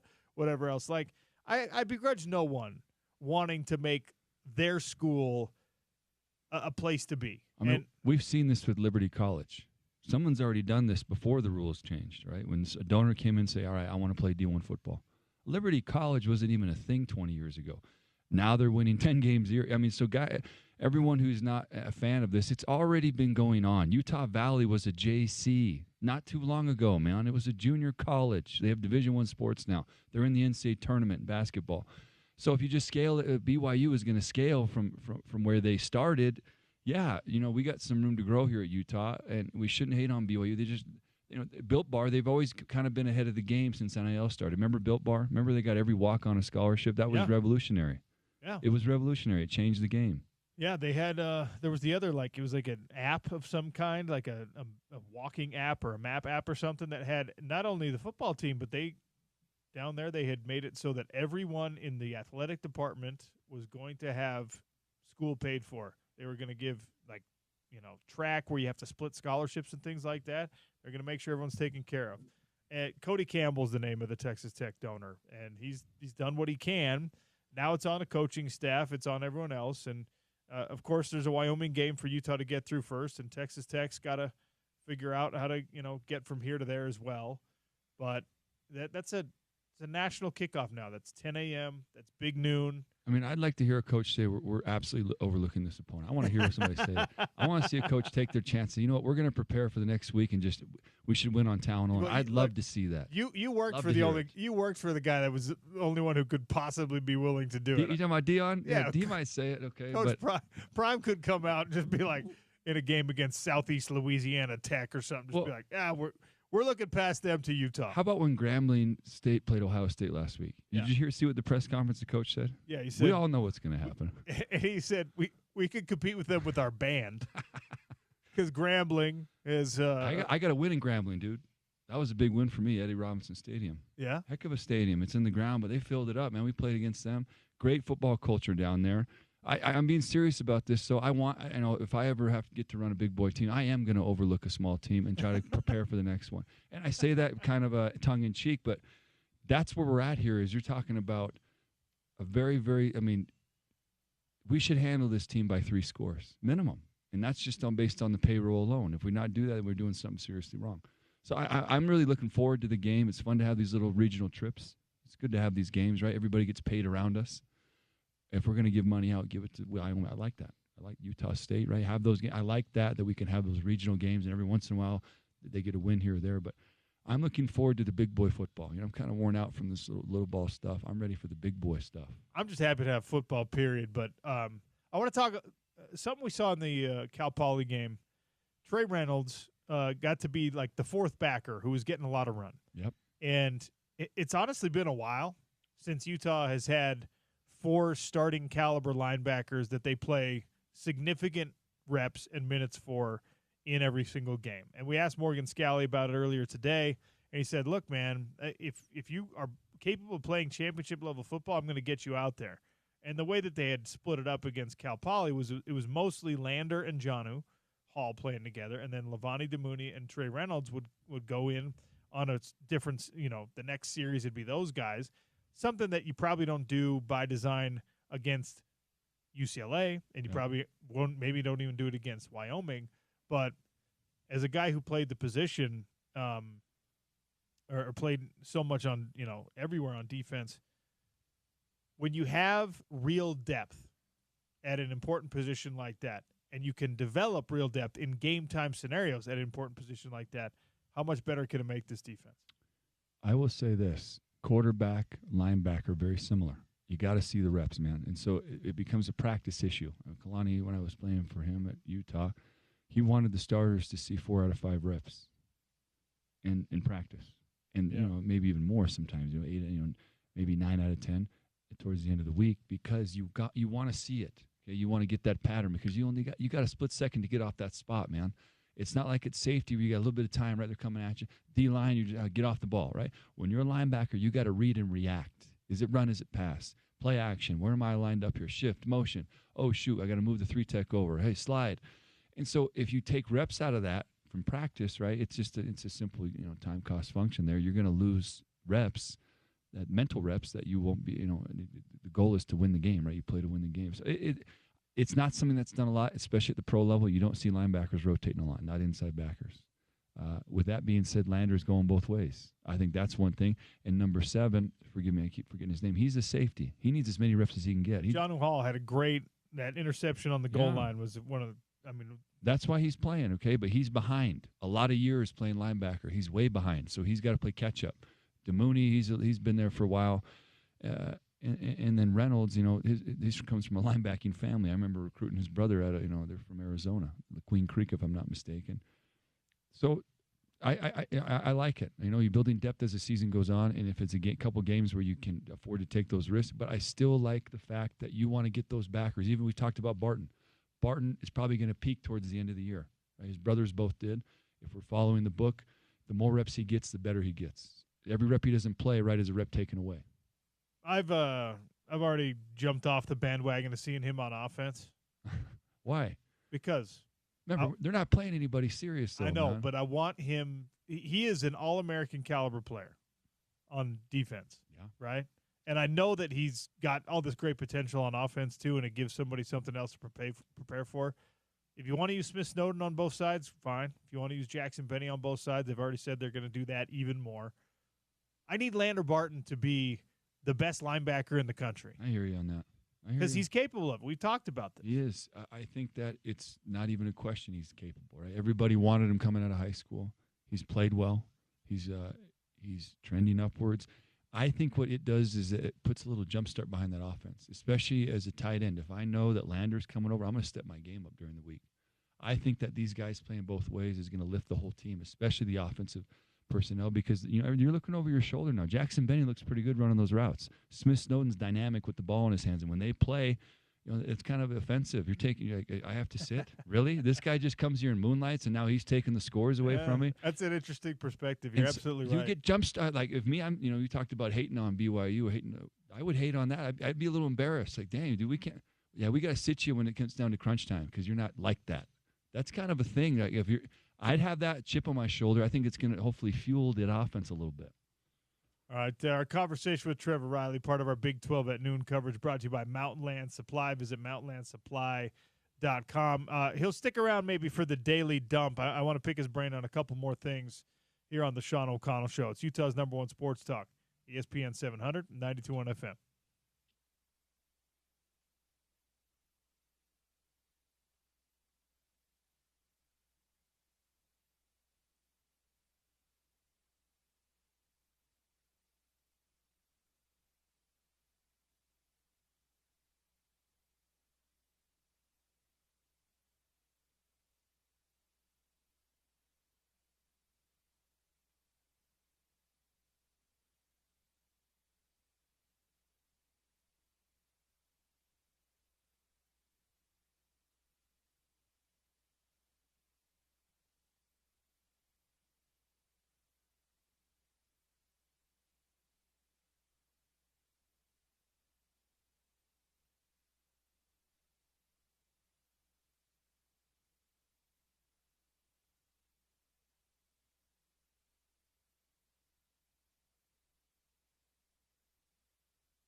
All right, Valley Plumbing brings you the Daily Dump. Things are getting interesting in the NCAA world when it comes to all these finances, the business side of it. Trevor Riley's here in studio with us, and he's a guy, he's got some ideas, man, on how you can make the dollars make sense. And if we've all heard some of his stories about even going all the way over to Saudi to see if he could drum up some NIL funds in the day. Well, this is something that I think a lot of folks were worried about when sports gambling became more ubiquitous, when it became a thing that we didn't worry about anymore, when everyone had an app on their phone. The NCAA has revoked eligibility for Michael Robinson, Steven Vasquez, and Jalen Weaver, 3 basketball players from Fresno State and San Jose State, because they were gambling on themselves and what they had done. And this investigation yielded results, text messages, all this stuff, where these guys, as transfer students that knew each other, were going into the, like the daily fantasy type apps and saying, all right, I'm gonna bet the under on your stat line today, and you're gonna underperform. These guys manipulated their results. That you can find the paper trail. They manipulated their results in order to make some money. Now, they were smart. I'm throwing up the air quotes. They were smart enough to know that you couldn't do like generational wealth, life-changing type money, because everything gets red flagged when that happens.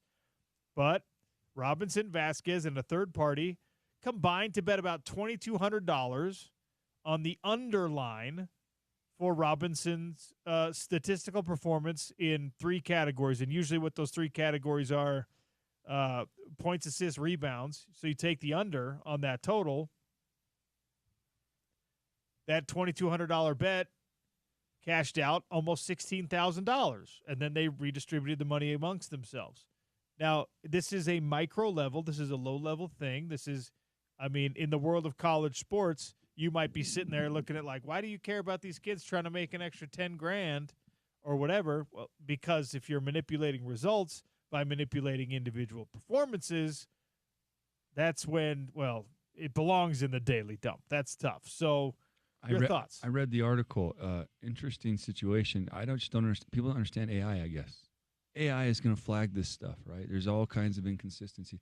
Who the heck's betting $2,200 on a point guard from San Jose? Yeah. Correct. And so, I grew up in a gambling town, right? And I've been around gamblers my whole life. Gamblers are smart people. They're also emotional people sometimes. But the gambling companies, they don't lose.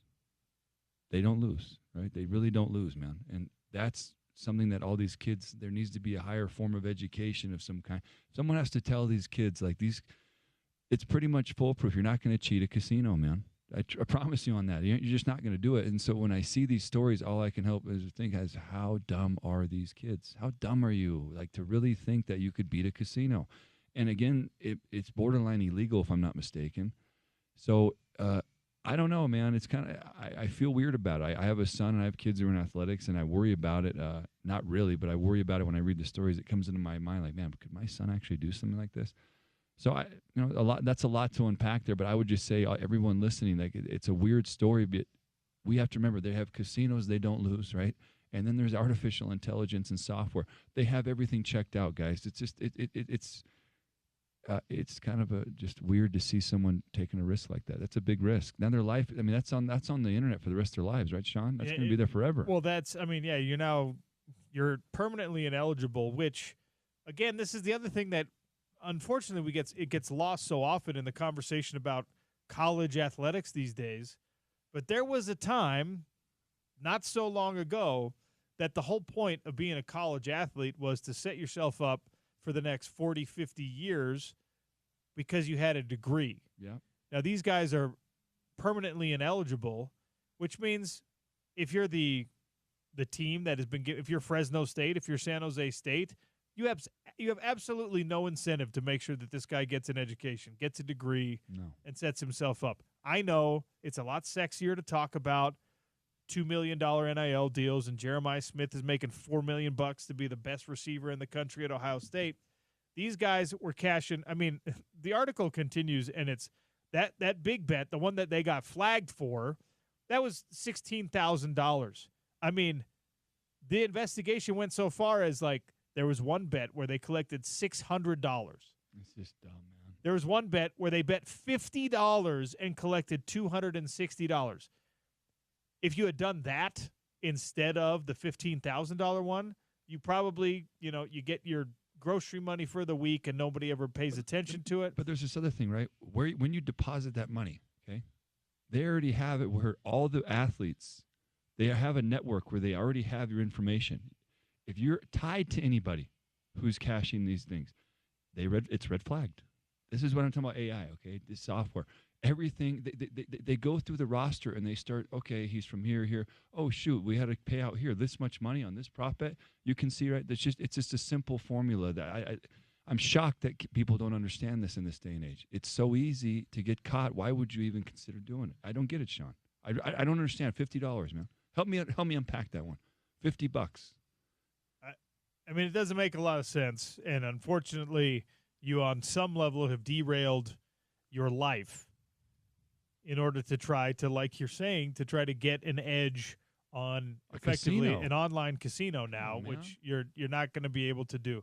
Trying to outsmart these people has been a fool's errand for a long time. Yeah, I've had friends who've worked for him. A good friend of mine, Dennis Thurman, he's the DC at Hawaii. When he got done playing, he said, I went to work for a casino.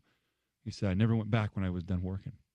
I said, why? He said, because, man, you can't win. You're not going to win, dude. You're not going to win. And if you try to win, you're probably going to get hurt. And that's the story we've all heard. Everybody knows somebody. That's just gambling. So you can imagine if you try to cheat a casino. They make movies about that, man. They do. Great series, actually, movies. Ocean's 11, 12, 13. There's a great 30 for 30 about, like, the most successful kind of we beat the casino. And it was that professional poker player, Phil Ivey. Yep. Fantastic series. He got caught, though. That's a guy who's literally a professional gambler. Yeah.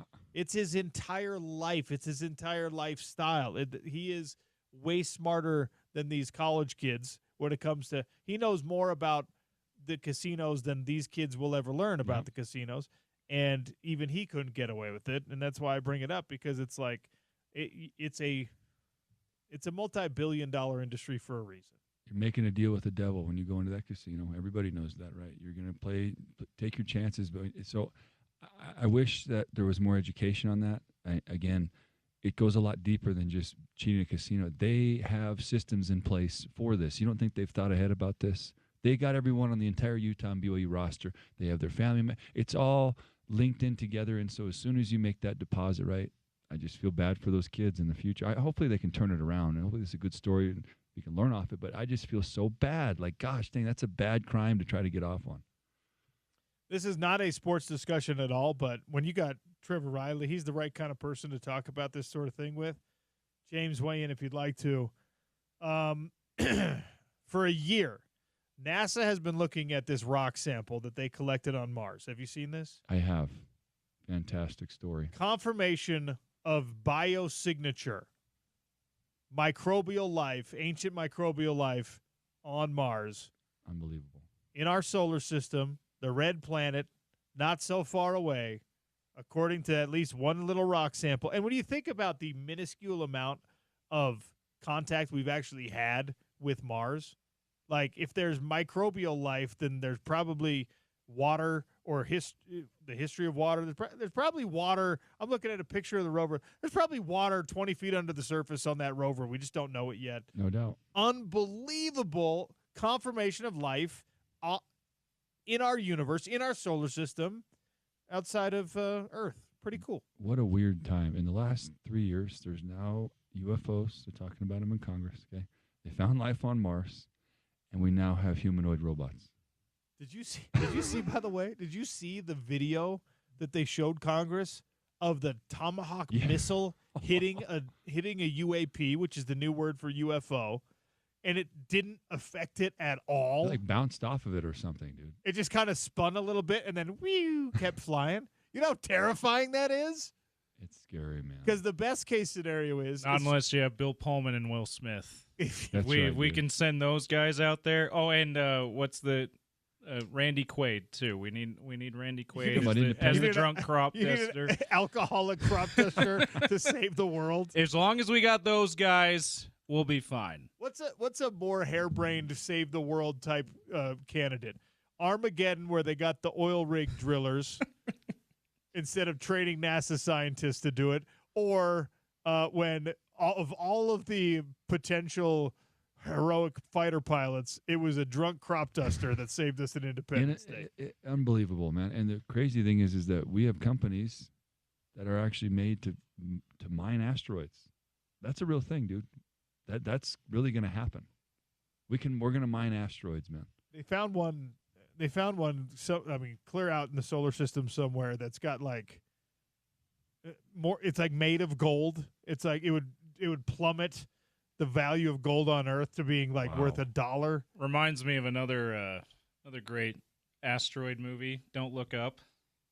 Did you guys ever see that? Saw that one. Yeah. That's a good one. The Netflix. Just one? let it hit us because it's got really good resources on it. So it'll revolutionize life on Earth if we let the asteroid hit us.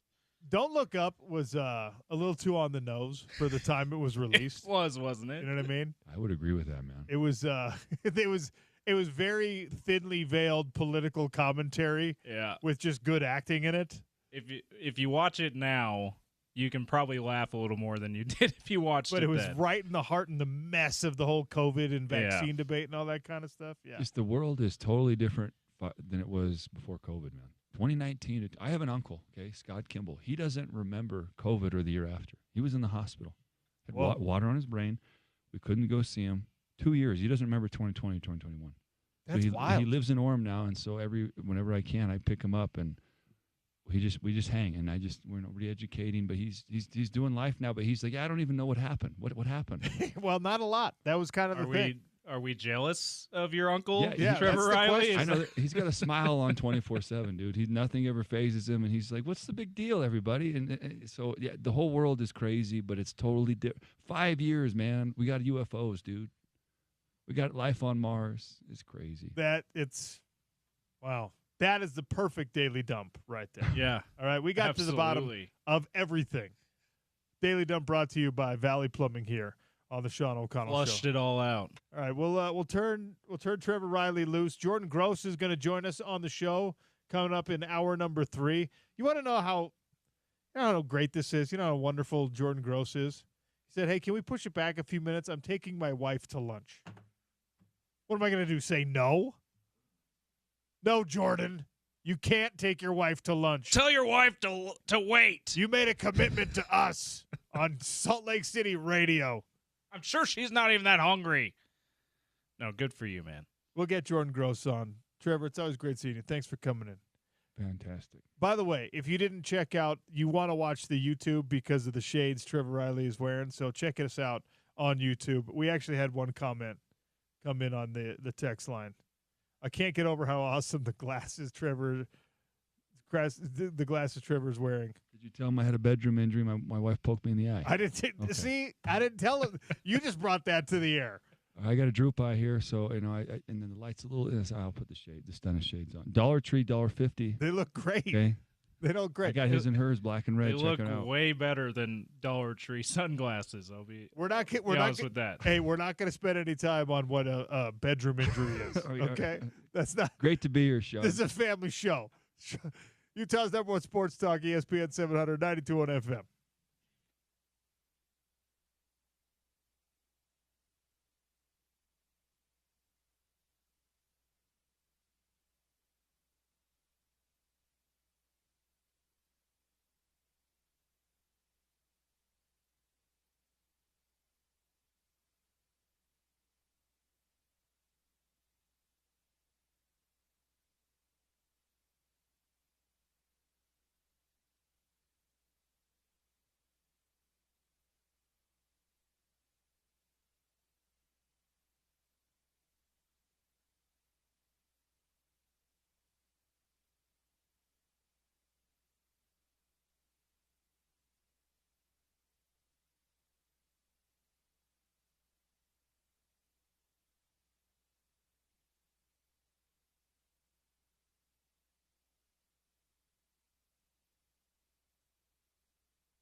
Welcome back to the Sean O'Connell Show on a Wednesday. Jordan Gross is going to join us in hour number 3. Instead of at exactly 1, it'll be like 1:10, 1:15 because, as I just mentioned, Jordan has asked for a little extra time to finish taking his wife to lunch. How wholesome is that? Just sounds like an incredible man. Husband of the year right there. We should all aspire to be like Jordan Gross that's my thoughts after hearing that. You know, Jordan Gross, until Alex Smith went number 1 overall in that 2005 NFL draft, Jordan Gross was the high watermark for draft picks from the University of Utah. 7th overall? 8th overall. 8th overall. Yeah. Top offensive lineman in his class. Got to still be the only 2 then that got drafted in the top 10. Yeah, that's right. In program history, unless we're forgetting somebody. 877-353-0700 if we're forgetting somebody. I don't think we are. Anyway, very much looking forward to a conversation with Jordan Gross, who is, of course, now he is the head coach at Fruitland High School up in Idaho, and he has helped to develop one of Utah's big recruits for next year's class in this Kelvin Obot kid, who, of course, plays the same position. So the offensive line commitment at the University of Utah continues. We'll pick Jordan Gross's brain. I wanted to get him on this week. I ran into him at the game on Saturday. I wanted to get him on this week because he played for Ron McBride, and Coach Mack went into the Ring of Honor, and Jordan Gross played for him and knows more about the effect that Ron McBride had on Utah football, that team, and, of course, Jordan as an individual than any of us can possibly articulate. So looking forward to that conversation that's coming. James, this probably belonged in the Daily Dump as we, find ways to fit every little bit of news we can into the show. But have you seen the NBA rule change that's coming for the 2025-2026 season? I missed that. So this is being reported by Shams Charania. There's a new rule coming where if you try for a buzzer beater heave, like a half-court shot, the old football pass from the opposing under the basket or free throw line, it's not, and it's an expiring half or an expiring quarter, you are not going to be penalized for a missed field goal. That will be accounted in the team's shooting percentage, but not your individual shooting percentage, because this is a rule that they trotted out in the G League to try to test it out to see if it would encourage people to, throw a ball up as time was expiring without any concern for breaking a hot streak or affecting your three-point shooting percentage or anything like that. Contract incentives are the thing that I think is front of mind, believe it or not, for those players in those moments. Everyone besides Steph Curry, because Steph's like, I like to try to make it from anywhere on the court. This is a great change. I am simultaneously happy that they're doing this because it means that we're going to see more of those attempts, because those are exciting when they go in, right? And as Michael Jordan famously said, you miss 100% of the shots you don't take. So we miss out on 100% of those exciting, potentially exciting moments when players don't take them. But I'm also at the same time a little bit bothered that this rule change has to be a thing that gets players to want to throw, just do a full court prayer. Like, why not have fun is my thing. I think that every star player doesn't have to worry about these things. This is a rule that affects the rank and file of the NBA.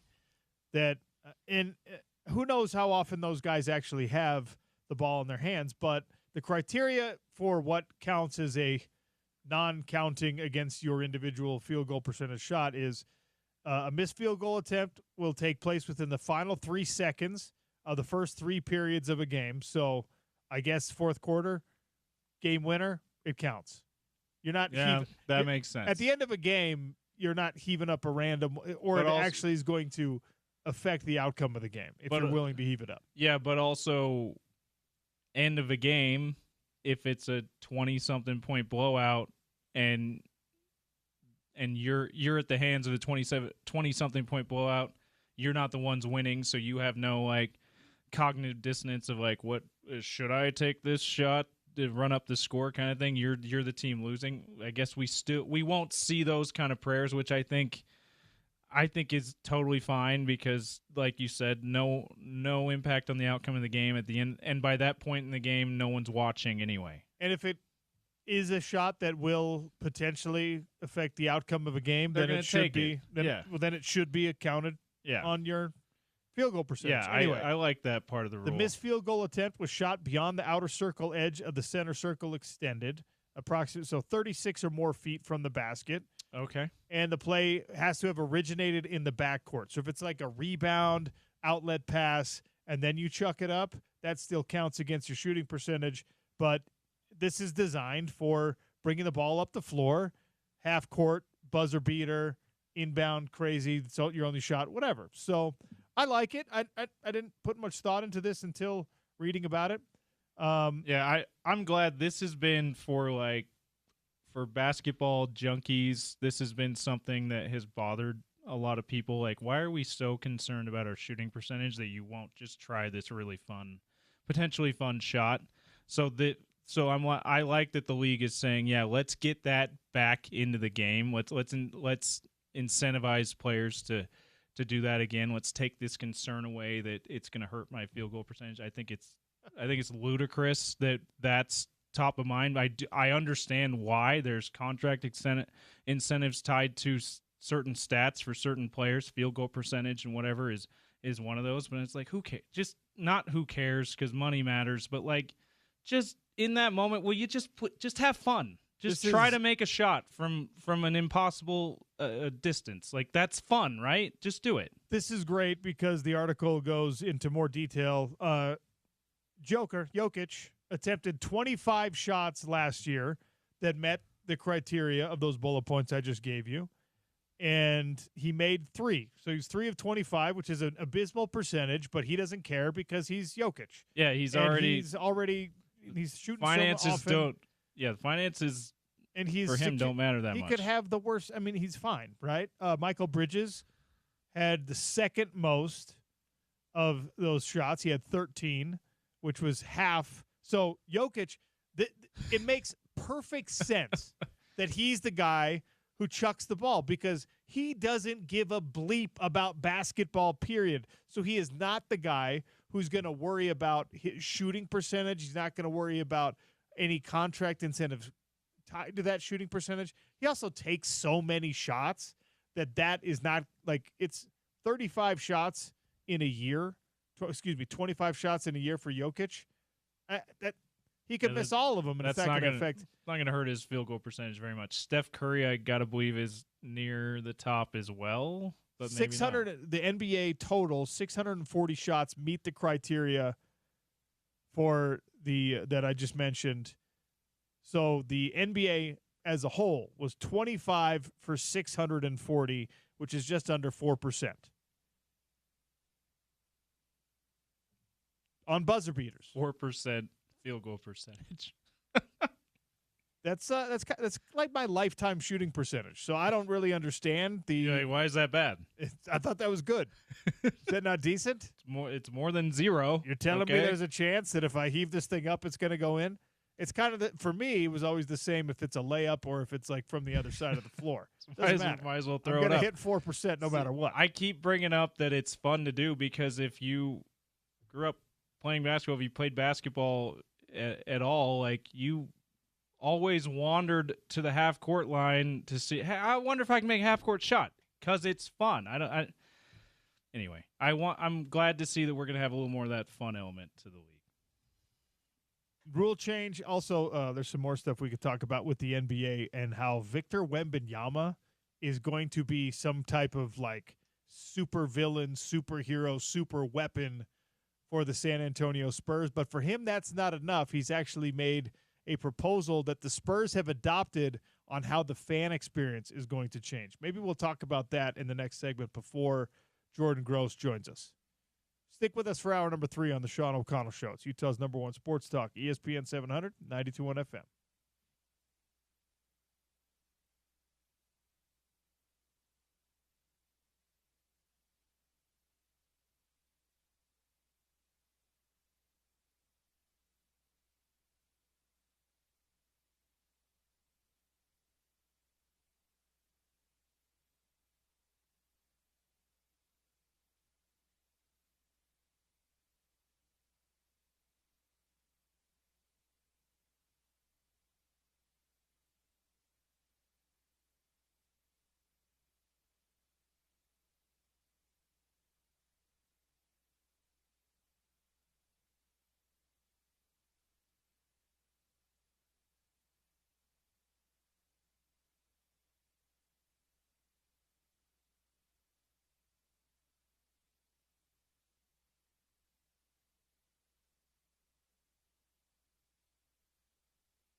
Utah Athletics would like to welcome back to Rice-Eccles Stadium head coach Ron McBride.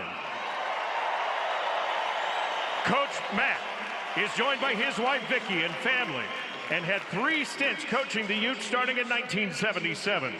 He took over as head coach in 1990. At the time, the team had not reached a bowl game in a quarter of a century. Throughout his 13 seasons as head coach, McBride amassed 88 wins, 6 bowl appearances, and 21 NFL draft selections. He was inducted into the Crimson Club Hall of Fame in 2012 and has received honors from the National Football Foundation and College Football Hall of Fame. Please help us in celebrating the accomplishments of Coach Ron McBride.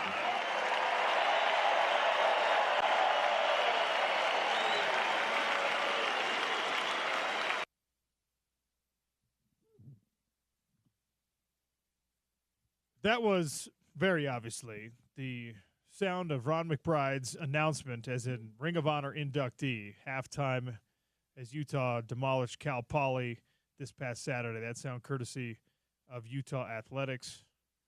Shout out Tim Hughes, the stadium announcer. Does such a great job up there at the University of Utah.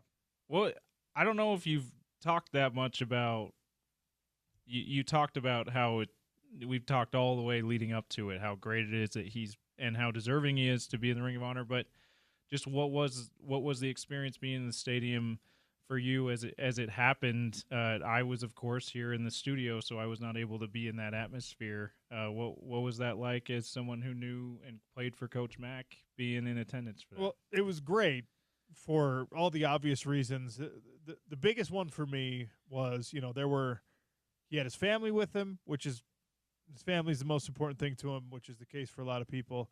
And there were guys from, my era that had been recruited for Coach Mack all the way back to, his early days, 1990. And none of us are that young anymore. But if you played for Mack in 1990, you're in your 50s now. And cool to see those people take time out of their day to come back, honor him, and for everyone in that stadium to show their appreciation for him and for Roy Jefferson, for the history of what Utah football is and how it got here. And in a tiny little blurb there, I mean, it's 30 seconds of audio of a voice talking. Tim did a great job of telling people they hadn't made a bowl game in 25 years. Like, Ron McBride took over a program that was kind of embarrassing, was not thought of as much of anything, even in their own conference, in the WAC, much less on the national landscape. Even in their own state, like, Utah State was better than you. BYU had been killing you. Yeah, BYU was better was a massive understatement. BYU was the group of 5 wasn't it? I guess mid-major was maybe what they were calling it back then. That was thought to be on par with some of the best programs in the country. They were Boise despite being State at that level. Yeah, like this, they were well beyond what they were playing against in the WAC, including University of Utah. So it was really neat to see Coach Mack get the love, and I talked to him before the game started.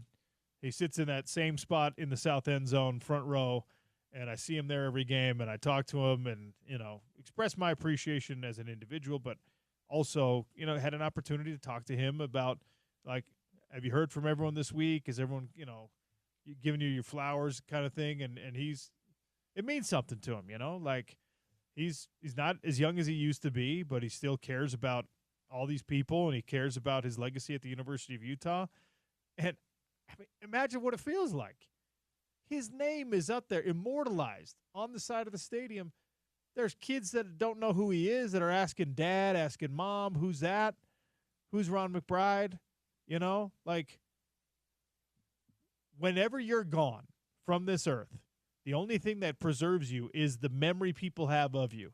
And his memory is going to carry on for as long as that stadium stands. Pretty damn cool. Really cool. Also, watching the video of it, you could tell how much it meant for Roy Jefferson as well. It's the guy who it looks like needs some help getting up on his own, getting up out of the chair he was sitting in. He had a couple people helping him up, but he, even despite that, I mean, so everyone seeing someone like that, it's like, go ahead and sit down. You don't have to stand up. He willingly was like, I want to stand up. I want to hold this ball, this commemorative ball that they gave out to both of them. I want to soak in all this applause. I mean, this is a guy who is very much despite how good he was at the University of Utah, kind of an unknown player in the history of University of Utah. So it's really cool to have him get this time in the spotlight so long after he played. And he's going to be immortalized too. Like, this is the last time that people won't know the name Roy Jefferson before this week. So really, and for me personally, like when you were telling the stories of him as a player, I'm like, I'm really glad we have this chance to learn about that guy, because I would not have known otherwise. Yeah, and he's a really cool story. He's great, and he was a huge part of what brought Utah football to the place that they're at right now.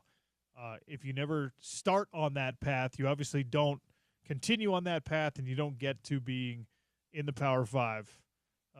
It was cool. It was an emotional thing. I tried to force the fumble on the commemorative football Coach Mack was carrying, as he was walking off the field. Got a tight grip, though. I was like, Coach, ball security, ball security. He's like, get away from me, He's not going to fumble that bad boy.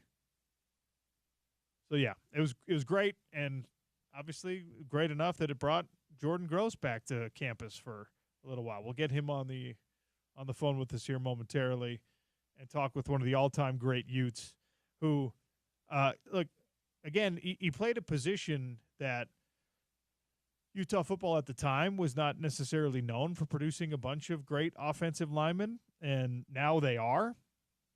And Jordan Gross, like we talk about with Luther Ellis, kind of helping to jumpstart that for the Utes. Jordan Gross, you could say, has helped jumpstart that for Utah football on the offensive line side. So we'll talk to him about his relationship with Coach Mack and his relationship with the game of football in general as a head coach now at Fruitland High School. We also, Jeff Schwartz gave us some material from yesterday that we absolutely have to bring to the air, because apparently Jordan Gross was bullying people in pregame. All right, we welcome him now. Jordan Gross, one of the all-time greats at the University of Utah, number 8 overall draft pick when he came out, consensus All-American, playing offensive tackle for the Utes, longtime veteran in the NFL, now the head coach up there at Fruitland High School. And, looking forward to this conversation. Jordan, welcome to the Sean O'Connell Show. How are you? Hey, good. How you doing? I'm doing all right. I appreciate you giving us some time today.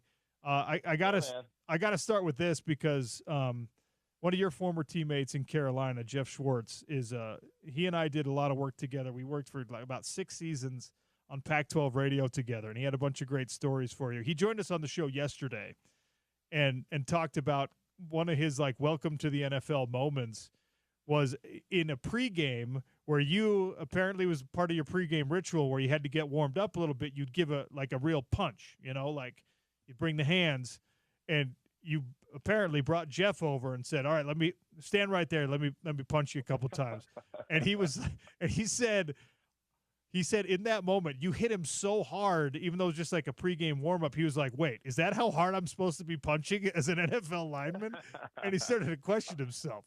You might not remember it, but he does. O-lineman punch. Yeah, an O-lineman punch, not a close fist, like a violent hand strike. But yeah, Jeff is a great friend of mine. I don't see him as much as I'd like to, but he's done a great job in his post-football career. I love listening to that guy. But yeah, we had a lot of good times together. He listened to what I had to say a little bit and tried to help him where I can. So I love that guy. Yeah, he did. He has given you a lot of credit. He said that you were kind of like his mentor as he was trying to make it in the league, and he wasn't a first-round draft pick like you, so he had to kind of model some of that stuff. Is that a role you took on with younger players when you were in the NFL and even when you were at the University of Utah that you took on purpose, or is that something that just happened because you were the best guy out there?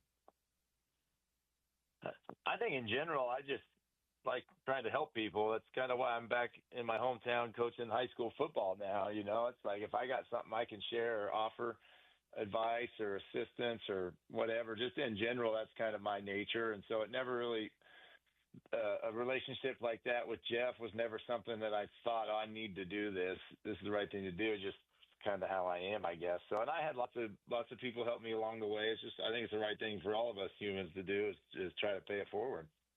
Well, I wanted to get you on this week because you were in the building as your former coach, my former coach as well, Ron McBride, got his name on the side of Rice-Eccles Stadium. He's immortalized now in the Ring of Honor. And I wanted to get, your perspective on what Coach Mack meant to you in your career and what do you think he means to Utah football? Because as we've talked about plenty, he's kind of the guy that started the team and the program on the path that it's on now. He was responsible for the resurgence of Utah football. But for you as an individual, tell me your Coach Mack story, if you don't mind.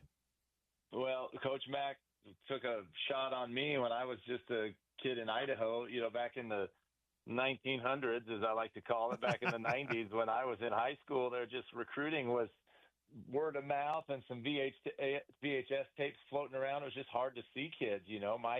My high school coach, Mel Person, knew Tommy Lee, who was our OC at the time at Utah, and sent him my film. And, they kind of bid on it. And next thing I know, Ron McBride's coming to watch me play basketball after my senior football season. And I'll tell you what, when he came in, I'll never forget, he came into our gymnasium in Fruitland, Idaho, and there wasn't a lot of recruiters in the area then.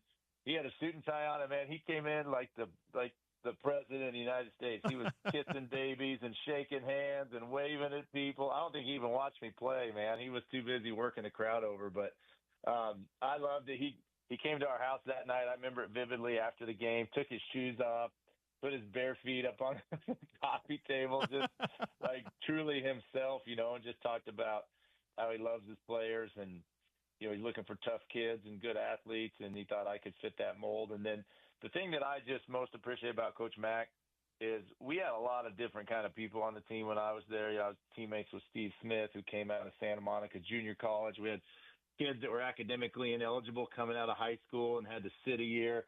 They had guys from the islands and, kids from Idaho. And Mac, he told us all the time, love you, man. That's his thing, is love you, man. And he wore that. And so as a coach now, I tell my players I love them because I heard it from Coach Mack. It always meant so much to me. So I just a ton of admiration for the first guy to give me a shot. And then just a guy in my corner all the way through, just a unique, great man that I'm so fond of. I tell people the story all the time that, that might be the thing that separates Coach Mack from the modern generation of coach is, he's the guy who still goes to the weddings and the funerals and the baptisms and all that stuff, where it's such a business now. I think it's hard for coaches to have that bandwidth, but he always seemed to find it with not only his current players, but guys that played for him 10 and 20 years ago. I mean, that's how I got an opportunity to play with Coach Mack. We were in a backyard wedding for a guy that played for him, I think before you were there, and he was just like, hey, come play for me. And that's just something that I hope it's not a lost art in coaching, but it feels like maybe it kind of is.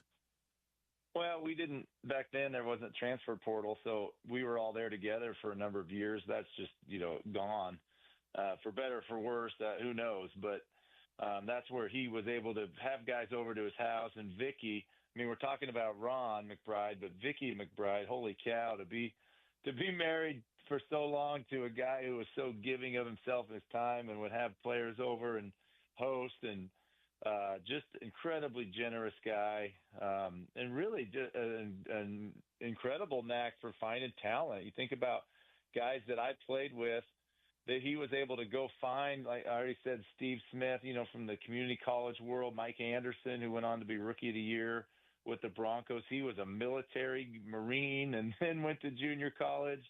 I played with all the Dyson brothers, Kevin, Pat, and Andre, and then the Kimoyatus. And Ron's the one Coach McBride's the one who recruited Alex Smith. He found him out of California, kind of an under-recruited kid. So pretty incredible, just his run there. And to be able to see him get his name raised up there, just the right thing from the University of Utah. I'm really proud of everybody. Tell me how he helped your development as a player. He's a great person, and that's clearly rubbed off on you. as a coach, you had to be that kid from small town Idaho who grew into an all-pro NFL player, and to have the right people on that path was obviously important for you as a football player. So what was the biggest difference he made for you, I don't know, in your technique, in your preparation, in your physicality, whatever? Well, he's an O-line guy by nature. That's what he coached as he was coming up the college ranks, so I valued his opinion greatly. He hired a guy named Alex Gerke, who's still one of my close mentors that I mean, I'd give a ton of my development success I attribute to him. So Coach Mack kind of stayed out of the way for Coach Gerke and I to work together, and for Gerke to really push me. But Mack, you know what he did? He spoke belief into me. He told me after my first practice at Utah that he thought I could be one of the best linemen ever to play there. And for him to say that to me made me think, oh man, if he's saying it, it must be true, you know? And so then I knew, hey, I got a lot of work to do, and I'm far from, a perfect product. But if my head coach thinks that about me, he's telling me that, then I got to make it happen. So just like I already said, that love that I felt from him, but the belief. And then he didn't talk a ton about technique with me because I had a really good O-line coach at the time. But just the tenacity, the mental side, as Mafu saying, mental toughness, attitude, fanatical effort, and unity, like that. Tough, mental toughness and an attitude. He just wanted guys. He didn't encourage us to fight in practice, but he wasn't too upset when we did because he wanted tough dudes that weren't going to back down, and he really helped raise that in me. Jordan Gross, one of the all-time great Utes, is our guest here on the Sean O'Connell Show, talking Coach Mack and his induction into the Ring of Honor. We'll now start shifting the conversation to what Utah football is now, again, partially because of what Coach Mack started all the way back in 1990. But before we get there, I have to ask you, Jordan, what happened for you between 2001 and that 2002 season? For people who weren't watching Utah football back then, you were part of great offensive lines. As an individual, you were honorable mention All-Mount West in 2000 and 2001. And from honorable mention All-Conference, you went to first-team consensus All-American in 2002. So what happened in that offseason? I don't know, man. It was nuts. I thought that I was as good as honorable mention All-Conference Mountain West, which is, nothing to be ashamed of. A guy a year older than me, a great teammate I had, Doug Kafusi, the name well. He was the left tackle, and I was playing right tackle. Doug was all conference, I think, his sophomore, junior, senior year. So I was just kind of a backseat to him. Going in that spring of, after my junior year, before my senior season, the national Blesto and scouting service rankings came out, and for the NFL upcoming year, the draft picks and the draft prospects, and they had me as the number 2 player in the whole country. And when that came out, my whole life changed. Starting that spring ball, after that evaluation came out, agents started calling me like crazy. And then I'll tribute Coach Mack and Coach Gerke to just nothing changed as far as who I was as a player and how they treated me. Just pushed me hard, and fortunately I was able to have a really good senior season.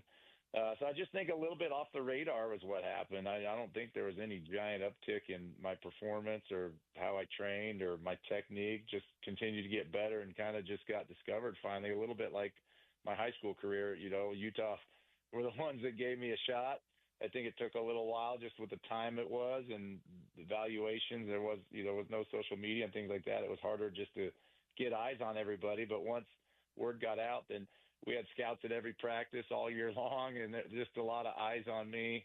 Still mad I didn't win the Outland Trophy. I was in the Final 3. I think I should have won, but, whatever. We'll talk about that another day. Only the second consensus All-American at the University of Utah, preceded by Luther Ellis, who, of course, is a coach on the staff right now. And that brings me to what this Utah football team is now. I don't know how close of attention you paid through your NFL career. I don't know how much you've watched this team in recent years, but I mean, this year's offensive line, like Spencer Fano he's supposed to be you. He's supposed to be a guy who's taken in the top 10 of the draft, who's supposed to be the best offensive tackle in the country. How much have you watched these guys? How much have you paid attention to what Utah, and particularly the offensive line room, has developed into? Yeah, it's been a really cool 12 months for me. I'm sure we'll talk about it, but I've got a player at my high school here, an offensive tackle, who was a national level recruit that ended up settling on the Utes as where he wants to go. He'll early enroll in January. So that's really, I followed the team all the way through. You know, Kyle was on staff when I was there as the D coordinator. Morgan Scally and I were in the same recruiting class. I played with Lewis Powell. I mean, a ton of those guys. So I've always followed the team. Where we're at now, I'm quite close with the staff because they've been up here recruiting a lot, and I've been down there with Kelvin, my prospect, just making sure that, you know, that whole relationship goes well. Love what's happening. I mean, Coach Beck just looks like he's been an awesome hire, good man. I know him pretty well now. The O-line is just something to be proud of. Good, strong, athletic-looking dudes that are physical. They're downfield, around the ball. Good technique. You know, I was there in the spring a couple of times. Speaking of Spencer, he asked if we could watch tape, and like no ego in that guy. Just wanted to know anything I had for him to help him with. Just wants to be better. Incredible athlete, incredibly strong.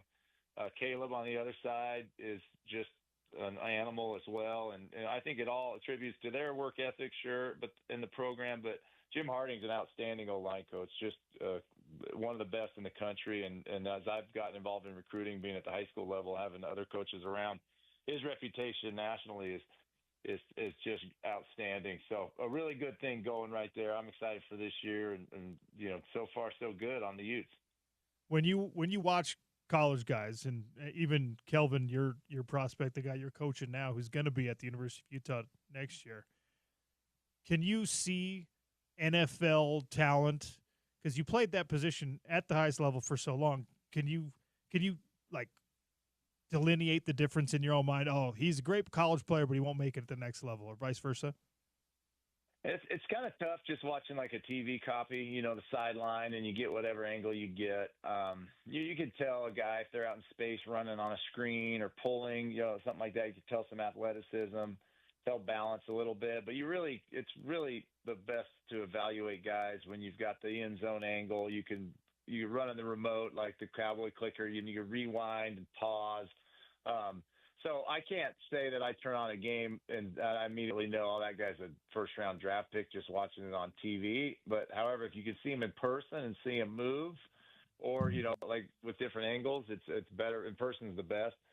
Yeah, Spencer and Caleb both have the ability to be who they're projected to be. And it makes me proud because I'm not the only lineman. There's been a number of guys since me that got drafted in pretty high rounds from Utah.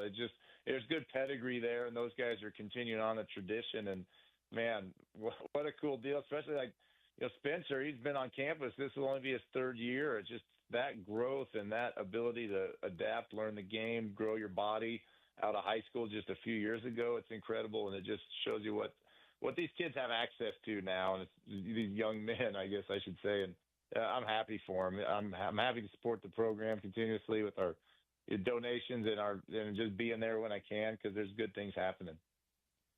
Hardest guy to block in your NFL career, who was it? Julius Peppers, for sure. Yeah, he was a teammate for 7 years, and then I played against him in Chicago and in Green Bay. Bigger than me, 6'7", 285 kind of guy, just long arms, fast, played basketball at Chapel Hill, out better athlete than I ever could hope to be. But he gave you trouble because he's just such a gigantic human being, for sure. I'm looking at your combine measurables here. 6'4.5", 300. You ran 5 flat, 1.78 10-yard split, 28 reps on the bench, 31.5-inch vertical jump at 300 pounds. Jordan, that's a pretty good athlete. Yeah, it's like I'm still mad. I swear I'm 6'5", but the combine I wasn't. And the funny story about 300 is I'd been like 305, which was my weight, and I got sick in the days leading up to the combine. So I had like literally a gallon and a half of water in my stomach at the weigh-in when I thought I was going to pee my pants weighing in at the combine because I had so much water in me. I'd lost weight. I was down around like 290. I'm like, I got to gain 10 pounds. So the things you do, if I'd have been under 300 pounds, it might have cost me 5 draft spots. Who knows? So, yeah, I could at that point in time, I could jump pretty well. Had a really good short shuttle. Change of direction was good. And it's funny because now, like, my high school kids will still look up my numbers, like, when we're testing, and I'm like, I was faster than you, and I weighed 300, and you're a wide receiver. You better get moving, bud.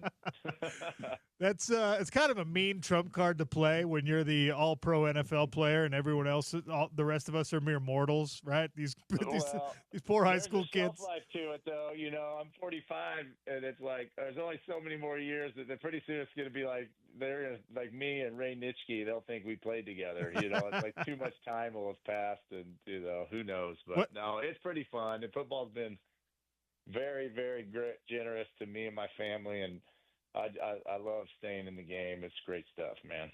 When's the last time you ran a 40? You're famously very lean and mean now. You're nowhere near 300 anymore. Can you move even better? I don't. Here's the embarrassing thing. Like I'll do football stuff with these guys, O-line drills, or like I'll be on scout team, holding a bag in a team takeoff period.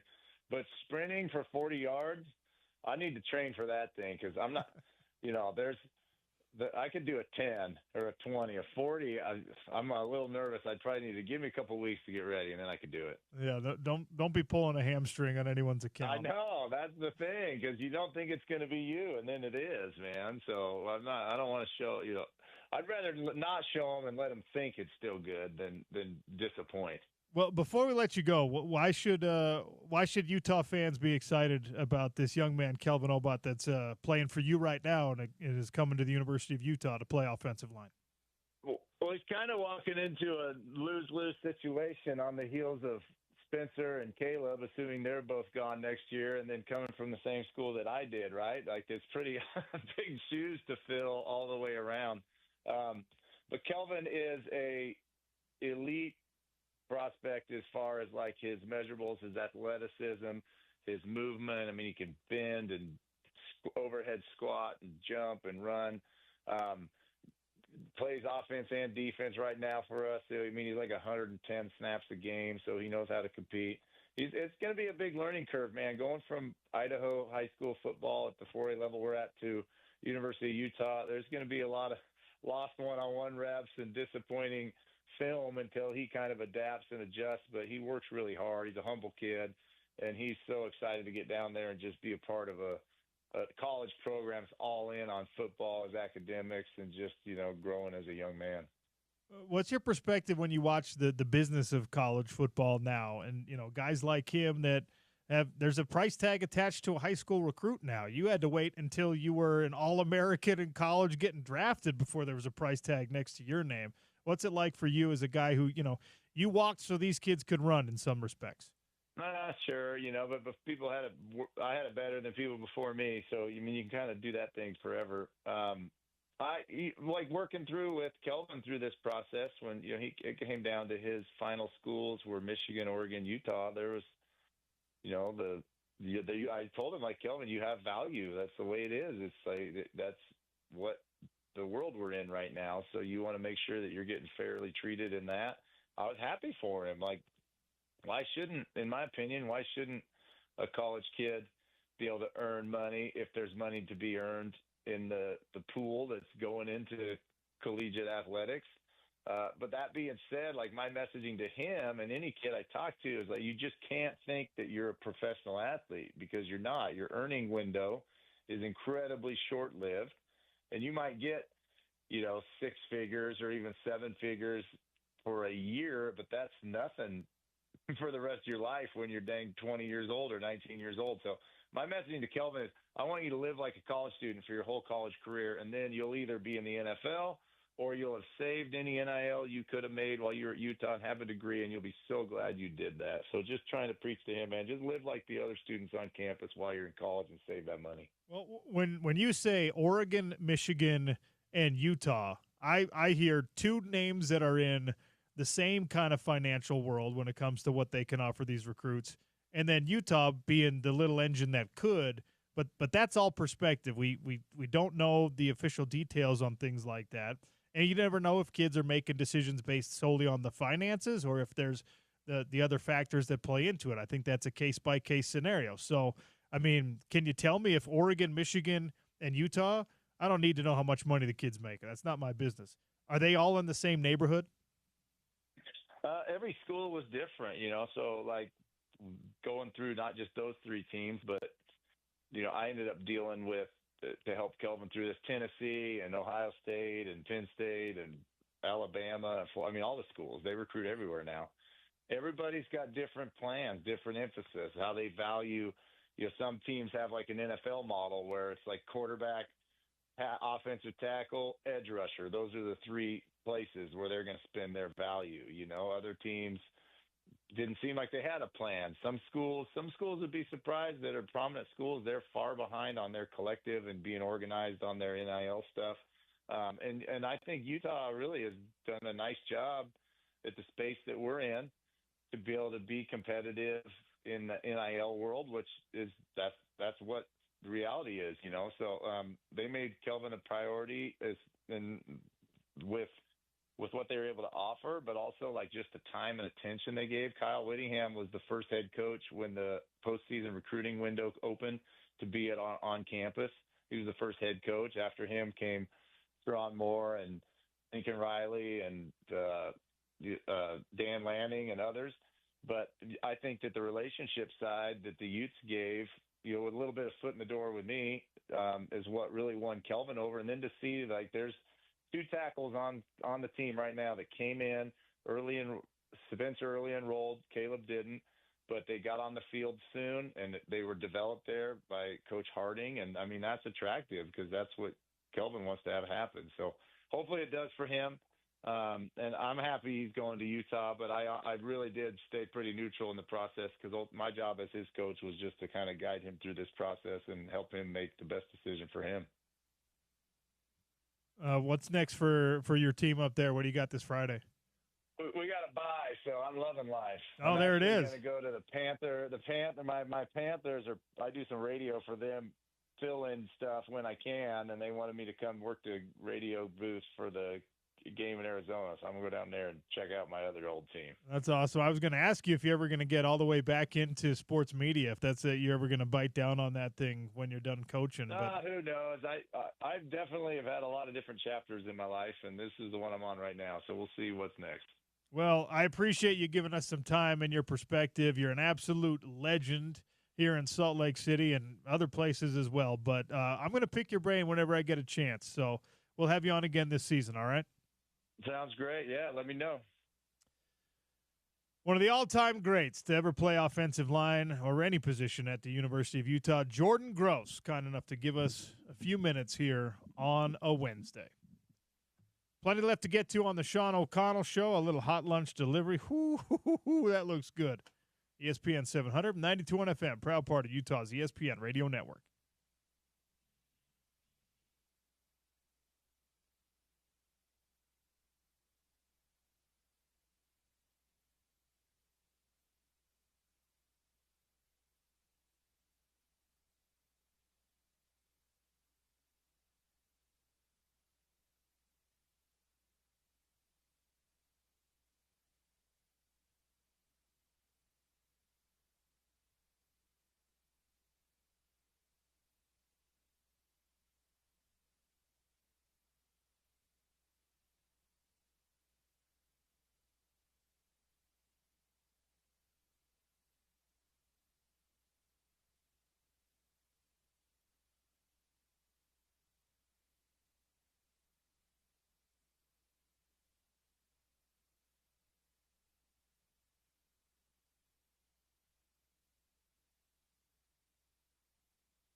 All right, last segment on the Sean O'Connell Show.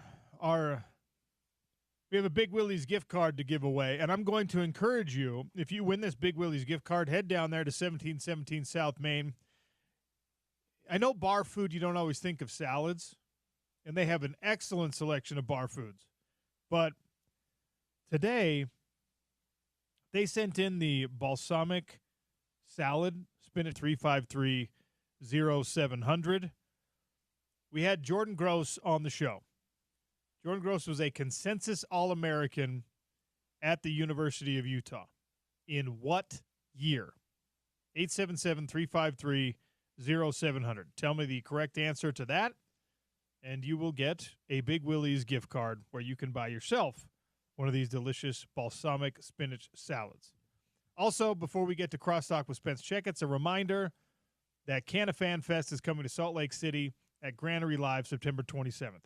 One-day festival with musical performances featuring Crooked Kings, Changing Lanes, Analia Brown, much more. ESPN700sports.com for the full lineup of performances, ticket links, and more. All right, we'll turn it over to the drive here in about 10 minutes. Spence Checketts here in studio with me now. Spence, how are you?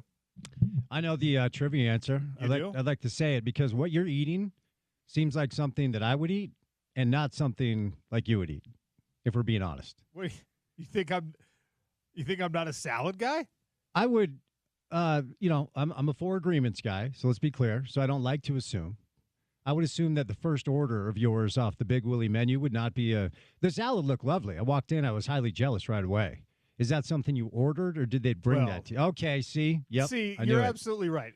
They were out of the rare steak sandwich. If I'm going to a place that has steak sandwiches and tater tots, I'm probably not ordering the salad, but I'm glad this is one of the things that Big Willie's does is they just bring me whatever the hot lunch special is that day. And this is truly, truly excellent, and I'm very excited about eating it.